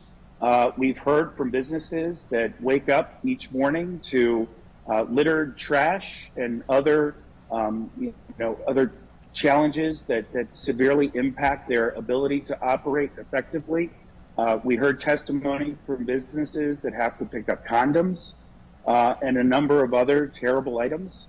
And so I think this is long past due, and while I understand the need to analyze, we also need to use common sense. And so for all those reasons, and probably more, I won't support this amendment. I won't support the other amendment, but I am going to support the vote as was done in committees. But with that, I yield back to you, Mr. President. Thank you. Let me turn it now to Councilmember Jawanda. Okay. Said I had another person, but I thought there was no one's in front of me. Okay. No, I trust you. You have the thing in front of you. I appreciate that. Just wanted to mention a couple things, and Dr. Stoddard, I appreciate you acknowledging that this. I've been down there too late, and you've seen the flow of traffic. I just want to reiterate. I know Ms. McCartney Green hasn't requested this or seen the official from OLO, but I have in the data from these at least 3 of the businesses that stay open, and they will be shut down. So this is not a equity. It's not. We need to understand that they will be gone. And again, some may want that, and I just think we have to be clear about that. I don't think that is fair or equitable. The people who go to do hookah, I'm not one of them, but take it upon themselves to go into these establishments and do that. The people that work there choose to do so, and these are small businesses. And to say that this is now a health bill, this was a crime bill. This is the way it was introduced, and I think there are health impacts, absolutely, but it was introduced and has been talked about primarily as a crime reduction bill. We haven't established that this will reduce crime. Captain Reed, I know can I ask you a question here? Is it still your view that closing these establishments, excuse me, I asked this before but didn't let you respond. Is it still your view that the problems are not within the establishments themselves? So when we started this, we never wanted to focus on the establishments. We wanted to focus on the crime because we didn't want any establishments to be singled out. But more and more was coming out that the establishments were going to be affected. So we actually went back and then the 13 establishments that had addresses located, we went back and looked, and there were 155 calls for service between 2 a.m. and 7 a.m. at these establishments. And if you look at the data, At or in front of or outside of? At that location. Like saying, because I know you could say that, hey, look, we're at this place and there's something happening in the street. Without going back to each individual report and actually reading the report and say we located a fight inside this establishment, it would take a lot of... So you're not sure? Not sure. Okay. But these were the calls for service that officers responded to. Okay. And as we went into the data that we looked at 2 a.m. to 7 a.m., and like I said, our crime analysts did a phenomenal job. What we found disturbing is the spike in crime between 6 a.m. and 7 a.m. in the hotspot areas. So, and like Dr. Stoddard alluded to, we simply don't have the resources to continue to go. What we have seen through our walking around downtown Silver Spring is we're really stripping the rest of the district in order for officers to stay downtown, because between 2 a.m. and 3 a.m. the disorderly conduct calls during those hotspot areas go up 52%. Those are the fights, those are the things that, like he alluded to with Dr. Stoddard, officers simply said, I can't deal with this right now because there's 30 people fighting and it's just me. And so now I have to call other areas of the district in order for other areas to come down. So now we're stripping other areas of the county. So that's the problem we're running into. Understood. I understand the capacity issues. I think that's also true at 1 a.m. Is it not? But we have additional officers down there in order to supplement the officers. What our thing is, it's an unsustainable resource. We're bringing in tactical officers from SOD. We're bringing in our motor officers to help us out. We've got a great working relationship with Maryland State Police. And not to cut you off, I understand that, but what I'm saying is, isn't it also a capacity issue at 1 a.m.? But we see the influx between 2 and 3 a.m. on our calls for service for the fight calls. Okay.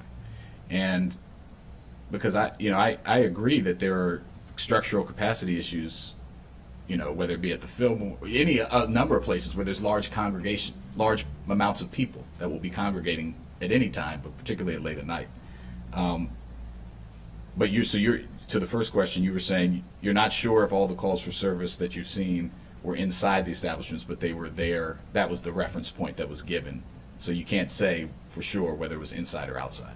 The only thing I can tell you is that's the address that was the individual who called. Okay. Dr. Stoddard, are you trying No, I was going to confirm. Basically in our CAD system, everything's tied to an address, and we've talked about this in other contexts before. So it's not the block, the corner up the street that's being including this. It's specifically the street address of the establishments. Right. So those 155 calls we're tied to. And we don't know what the 150. This is the part of the data that I requested. We don't know the 155 calls versus like 11 p.m. in another area where there's nightlife. You can't compare that because we just don't have that right now. You can't, but I would concede the point. I think I don't think it's, but I think the data would very much show that calls for service are higher at 11 p.m. than they are at 3 a.m. in other parts of the county. I don't know about that because obviously it depends on or what's depending in the on where area. there's. You don't know. Yes, You depending can't- on where you it's can't at, say. depending on what the night activity is. I think you would see that. However, I still think we come back to this point that is these 13 businesses are driving a public allocation of resources that is disproportionate to the activity that they're generating. That's the larger issue. Now, in some universe where we had unlimited policing resources, I think that it would be less of an issue than we're seeing currently because of the crunch that we're facing. So we are functionally denying larger numbers of businesses and residents the opportunity to receive police services and more timely calls for responses to calls for service because we're having to staff later into the evening in this one particular part of the county. And you're drawing that conclusion because, obviously between 2 and 7, there's nothing open other than these businesses in the county, right? So, we know what we have to staff in downtown Silver Spring, so I know how many officers are tied up during that shift in downtown Silver Spring versus downtown Wheaton or downtown Bethesda or other urban centers in the county. And so we know that there's officers who are staffed between 2 and 7 a.m. who would not otherwise be staffed at 2 to 7 a.m. They'd be in other earlier shifts. No, that makes sense. But what I'm saying is that there's probably, I would assume, we don't have this data either, that there's less calls for service in the county between 2 and 7 a.m. Yes. Right? Yes, so there's less absolutely. happening in Of other course, places, of right? So course. the reallocation, while a concern, it's in the context of less happening of other places. But you don't staff 2 to 7 a.m. Right, there's less globally people for staffed anyway. 15 people, Got right? it, understood. You would do it with 12, and you'd have those 3 officers available to earlier shifts to help out with the higher calls for service volume. And so it adds up. I mean, when we're at the staffing levels that we are at now, the extra staffing that we have to provide between 2 and 7 a.m. matters because it functionally increases the time to respond to calls for service earlier in the evenings when there are more businesses operating and more activity both across the county and in downtown Silver Spring. Isn't that also true at 1 a.m.? There is more. I'm not sure. Is it busier at 1 a.m. than it is at? If you're going to have an urban nightlife, you're going to have to staff up for that. Yes, conceded. The issue is the majority of the nightlife ends at 2, and you can start to downstaff or 3, depending on 2 or 3. But in downtown Silver Spring, uniquely, there are a set of businesses, 13 in this case, who are driving a much more protracted period of high By calls virtue for of service. people being there, yes, I concede the point 100%. Yeah. We're talking about my amendment that's before us would add 2 hours on one day, right? Not 7 days, 2 hours on one day. In the 2 days that the data that I have received and have presented to the council today, where they make 85 to 90% of their income, right? Wouldn't it be easier to have one day where you had late night as opposed to 6 days, 7 days? It would be easier, but I actually would contest the point that they're actually staying up between 2 to 7 a.m. on most weekday nights anyway. No, it's probably Thursday to Sunday. Right. So I'm not even sure it's Thursday. I'm not even sure it's. So what I've seen in Silver Spring is very interesting because you can see what's listed on a website for the opening and closing times. The reality is the businesses stay open longer or go close earlier depending on what's actually happening that particular night. This is true of the bars and restaurants, and it's true of the hookah lounges. If it's a busy night, they tend to obviously alcohol they have to close at a certain time, but hookah, if it's busy, they'll stay open. If it's not busy, they'll tend to close earlier and send their employees home Like early. any restaurant would do, too. Exactly. Yeah. Or And any- so I think that, that's the tricky part about all this is discerning what someone's actually open is in part just observable data. You can't okay, this is what they're scheduled to be open, therefore that's what they're open. Because we've been down there on Friday nights, and it's been a quiet night in downtown Silver Spring. A bunch of the bars close, and a bunch of hookah lounges end up closing at 2 o'clock too. On other nights, it's a nice summer evening. The bars are all super busy. Those people who get out at 2 o'clock, some portion of them head over to the hookah lounges. The hookah lounges are inherently smaller than the bars themselves. You end up packing a bunch of people into a small space. Sometimes that leads to fights outside or to, car thefts or things of that nature that are just associated. totally associate with people. I think the hardest part about this, and having thought about this safety plan issue for a while now, is you are correct that a lot of the issues are not happening specifically in the hookah lounges all the time. They're spilling out into the street, and therefore, how is it the hookah lounge's security can even police the behavior of their patrons once they walk outside the door? Right. The reality is they can't.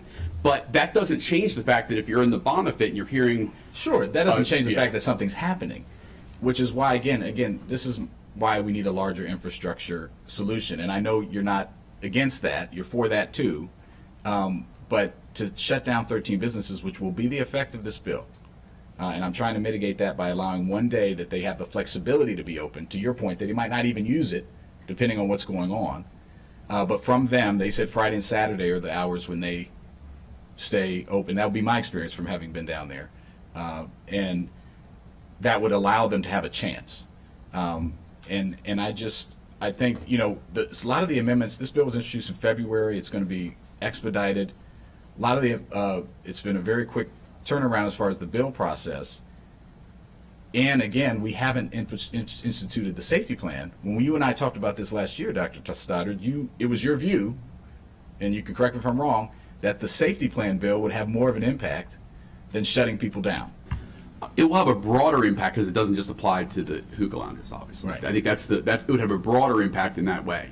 And we're still proceeding forward with, regardless of what happens with this particular bill, we're proceeding forward with the safety plan bill. So even if the council were to pass unamended what's before the council today, we would still put forward the safety plan bill, and I still think that there would be I won't name them. There are specific businesses that are bars that are problematic establishments as well, that I think the safety plan would very much likely be applying to in the next year as we count those serious incidents and concerns about what happens in those establishments. That is, there are good actors and bad actors. Understood. in And all the of this. businesses that we're going to shut down today, you don't necessarily have significant concerns that's what's going on inside those establishments. I would not say that. I wouldn't say that all of them are bad actors. I would not say that all of them are good actors either. I would say that about probably my kids most days too. That's fair. But Mine as well. they're all getting swept up in this bill, and I think that's part of the problem here, that we're going to shut down businesses with not understanding the full impact. Councilor Madrona, we have your amendment before us. Understood. If you could, I'm you're going to need to wrap up Yeah, because my we've last given you a point lot of courtesy Well, here. I appreciate that, and I appreciate that. I'll yield. Thank you. Okay, we have a number of colleagues in the queue. I would ask that we have an amendment before us, that we stick to the amendment. We need to take a vote on that amendment, and then we'll entertain any other amendments, and then ultimately to take a vote on the bill. Councilmember Lukey. Thank you, Mr. President.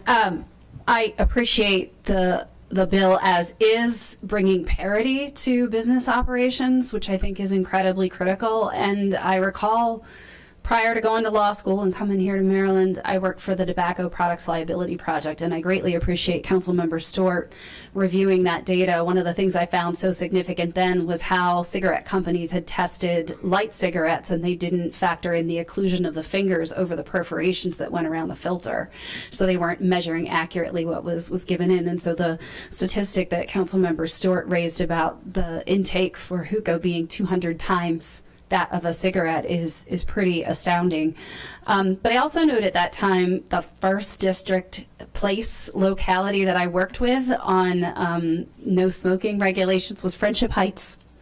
It was the first time I heard of Friendship Heights, Maryland. And there was a lot of consternation that doing these types of things were going to cause businesses to shut down, particularly bars, pubs, places like that. And it didn't. And Ireland, as a nation, the Republic of Ireland, went smoke-free all in one fell swoop, cold turkey, not piecemeal like we did here in the United States. And the bars are still open, and everybody's still engaged in traditional Irish pub culture and music making.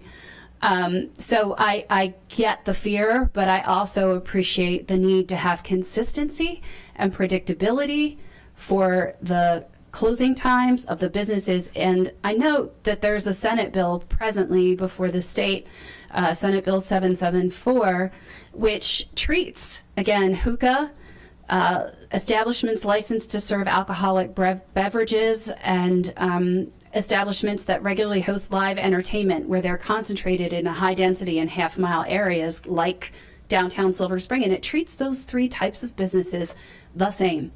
And that's what the bill as originally introduced here is attempting to do. And to the point with respect to the late night safety plan bill, and at that time I said this is a really good risk management tool that everyone should be availing themselves, and certainly whether you're required to do it under the law or not, you can do it. And I appreciate, thank you Captain Reed and your team of the folks who go down there and work collaboratively with those businesses. And Dr. Stoddard, I know you probably should have platinum status right now on ride-alongs, so I appreciate you and your level of effort. But the late night safety plan and this bill are not either, it's not an either or. These are ands, and they are both necessary in order to address the concerns of the residents in the area, the other businesses in the area, and certainly the executive branch and police department, as noted. So with that, I will not be supporting the amendments, but I do wholeheartedly support the bill as introduced. Thank you.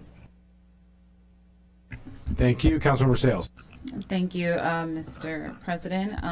As I conveyed during the joint committee session, I'm fully supportive of safe and secure communities. That's why I voted for Bill 1423, the Late Night Business Safety Plan. And Councilmember Lutke brought up a good point, trying to create parity. The only problem is there is no parity with these businesses. They cannot sell alcohol, they cannot sell food. So there is no parity when we're taking away the hours when they can actually sell the stuff that they have been open to sell to their consumers. So I want us, if we're going to talk about parity, we have to ensure that all the facts are clear. Data is missing regarding the hour-by-hour analyses. Data is missing regarding the connections, direct connections to these hookah lounges to actual public safety issues. The top three causes for calls for service are trespassing, suspicious persons, and disorderly conduct, not directly at these establishments. And so I want us to be clear that I feel like this is whack-a-mole. We're trying to address a problem. We're just going to throw this at the wall, and, if these businesses are impacted, then so be it. The county has been in the alcohol business for years. So if we want to talk about public health impacts, we need to take a holistic approach to what sort of licenses we are approving. And if we want to go down that rabbit hole, we can do that. But this is not a public health bill. This is a public safety bill that will impact businesses negatively. I yield. Thank you. Councilmember Katz. Thank you very much, Mr. President. During the discussions that we had at Public Safety, the Joint Committee meeting, Public Safety and Economic Development, I certainly mentioned that I'm a strong advocate for small businesses. And I also believe every small business needs to be a good neighbor. And I believe that part of the discussion that we are having for the 13 businesses that are discussed today, that they perhaps have not been as good a neighbor as they should have been all along. That is when you need legislation to say you need to do something different. I do believe that it was mentioned that we should continue to evaluate if this legislation passes, and I certainly hope it will, and I will not support the amendments, but if it passes, and quite candidly, if we need to evaluate what the times that we would be looking at. I think public safety as well as economic development should continue to do that, and I think we have to be very clear that there's a great possibility that during those discussions, keep an open mind, but that means maybe that this is still too late for these businesses to be open. If someone wants to use a hookah bar, they don't have to wait till 3 o'clock in the morning to do it. They could go in that bar when it's open and use those services at that time. So I believe, just like any business that we say that you can't drink past a certain hour, if someone wants to go to that restaurant and have a drink, they figure out how to get there during the hours that they're open. I believe that the question should be whether or not this legislation is good legislation, and it is. I believe the amendments are not amendments that I would support. And Mr. President, candidly, I think we're going round and round. At some point, I'm happy to call the question, please. Okay, well, we have 3 colleagues in the queue. I'll let the 3 colleagues, but I'm gonna cut it off, and I'll take your call for the question after the 3, if that's amenable to you. Now we have 2 colleagues in the queue. Councilmember Ming. Thank you. I appreciate that this bill was written in response to legitimate concerns. And I also appreciate that these amendments are being presented in response to legitimate concerns about the bill. So I just want to acknowledge both of those and appreciate both of those. I think that the compromise lies in what Chair Katz alluded to, which also I think Councilmember Jawando's second amendment is responsive to as well, which is around the data analysis and the follow-up about the implementation. And this is something that I spoke about in committee as well, that the importance of following up quickly on this to make sure that we're getting as thorough data as possible to take a look at the impact that this and the other public safety plan bill, the impact that those are having, as well as, and this isn't written into the amendment and wouldn't be appropriate probably because this is a bill that's about public safety, but and crime, but also to do a follow-up that includes the economic impact on the businesses as well.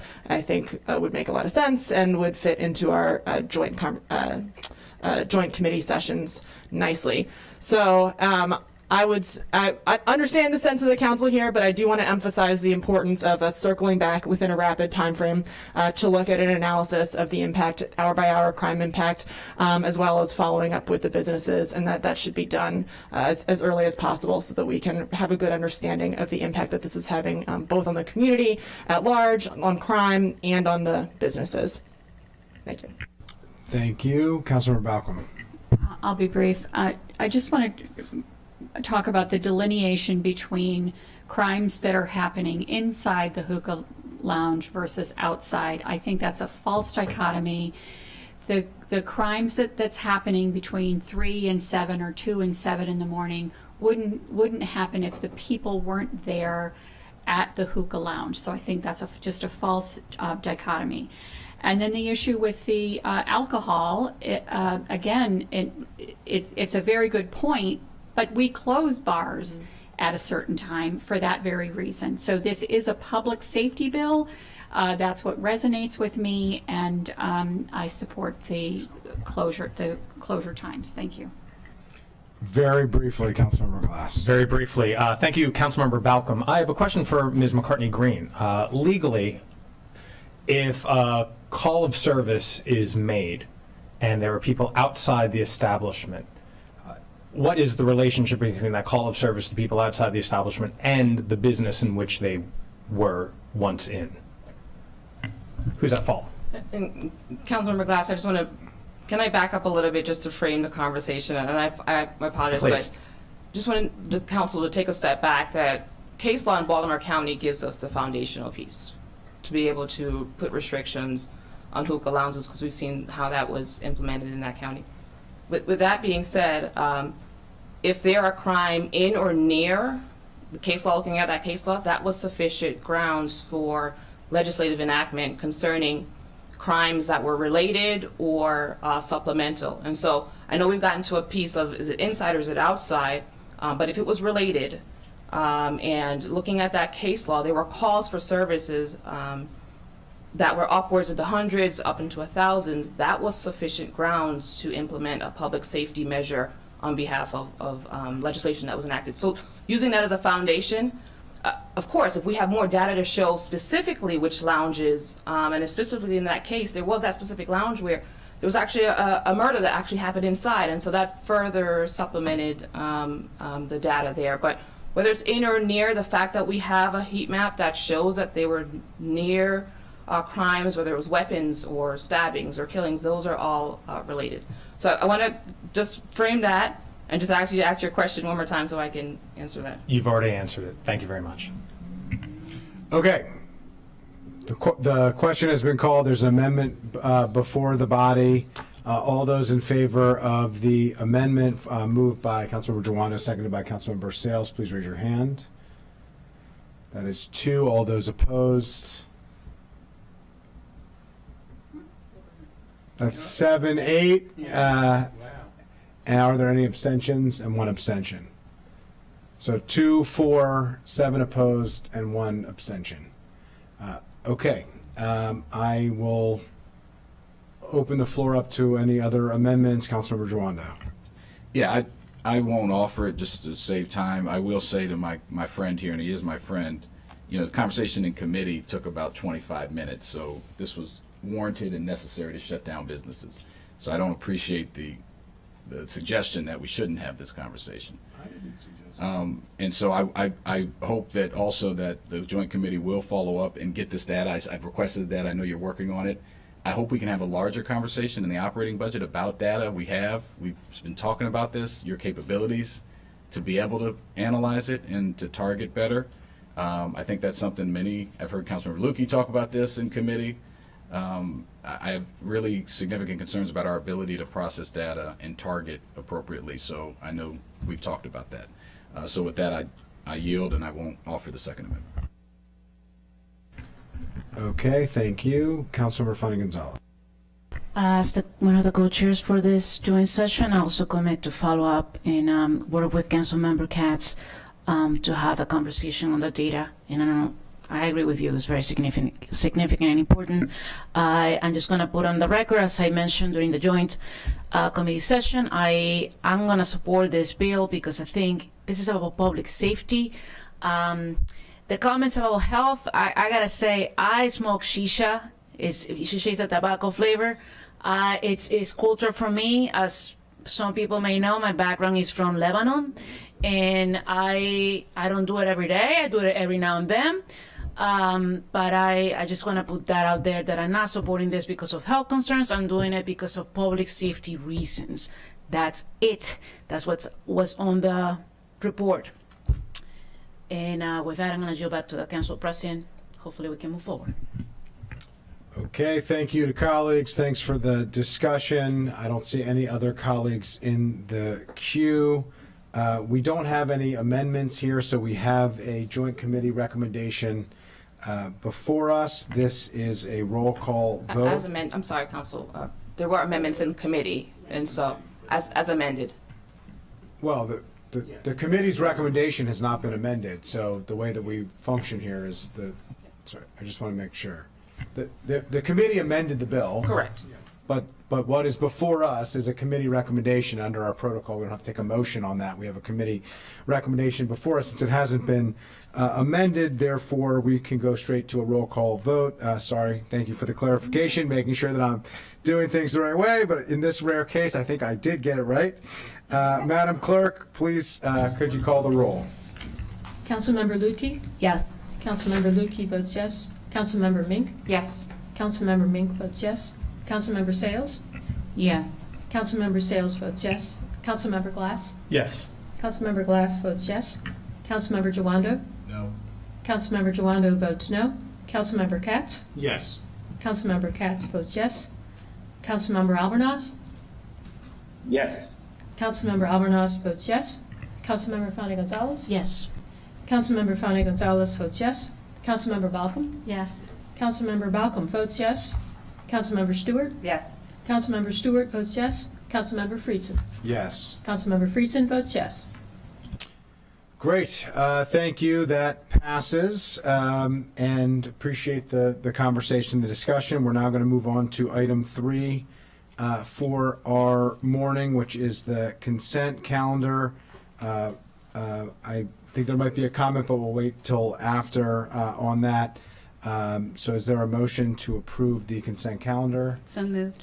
Moved by Councilmember Katz, seconded by Councilmember Lukey. All those in favor, please raise your hand.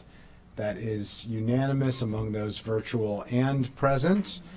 So the consent calendar has been approved. Let me turn it briefly to Councilmember Glass. Thank you, Mr. President. I just want to draw colleagues and the public's attention to item K, which is the regulation we just approved to move forward the incentive program for electric leaf removal equipment.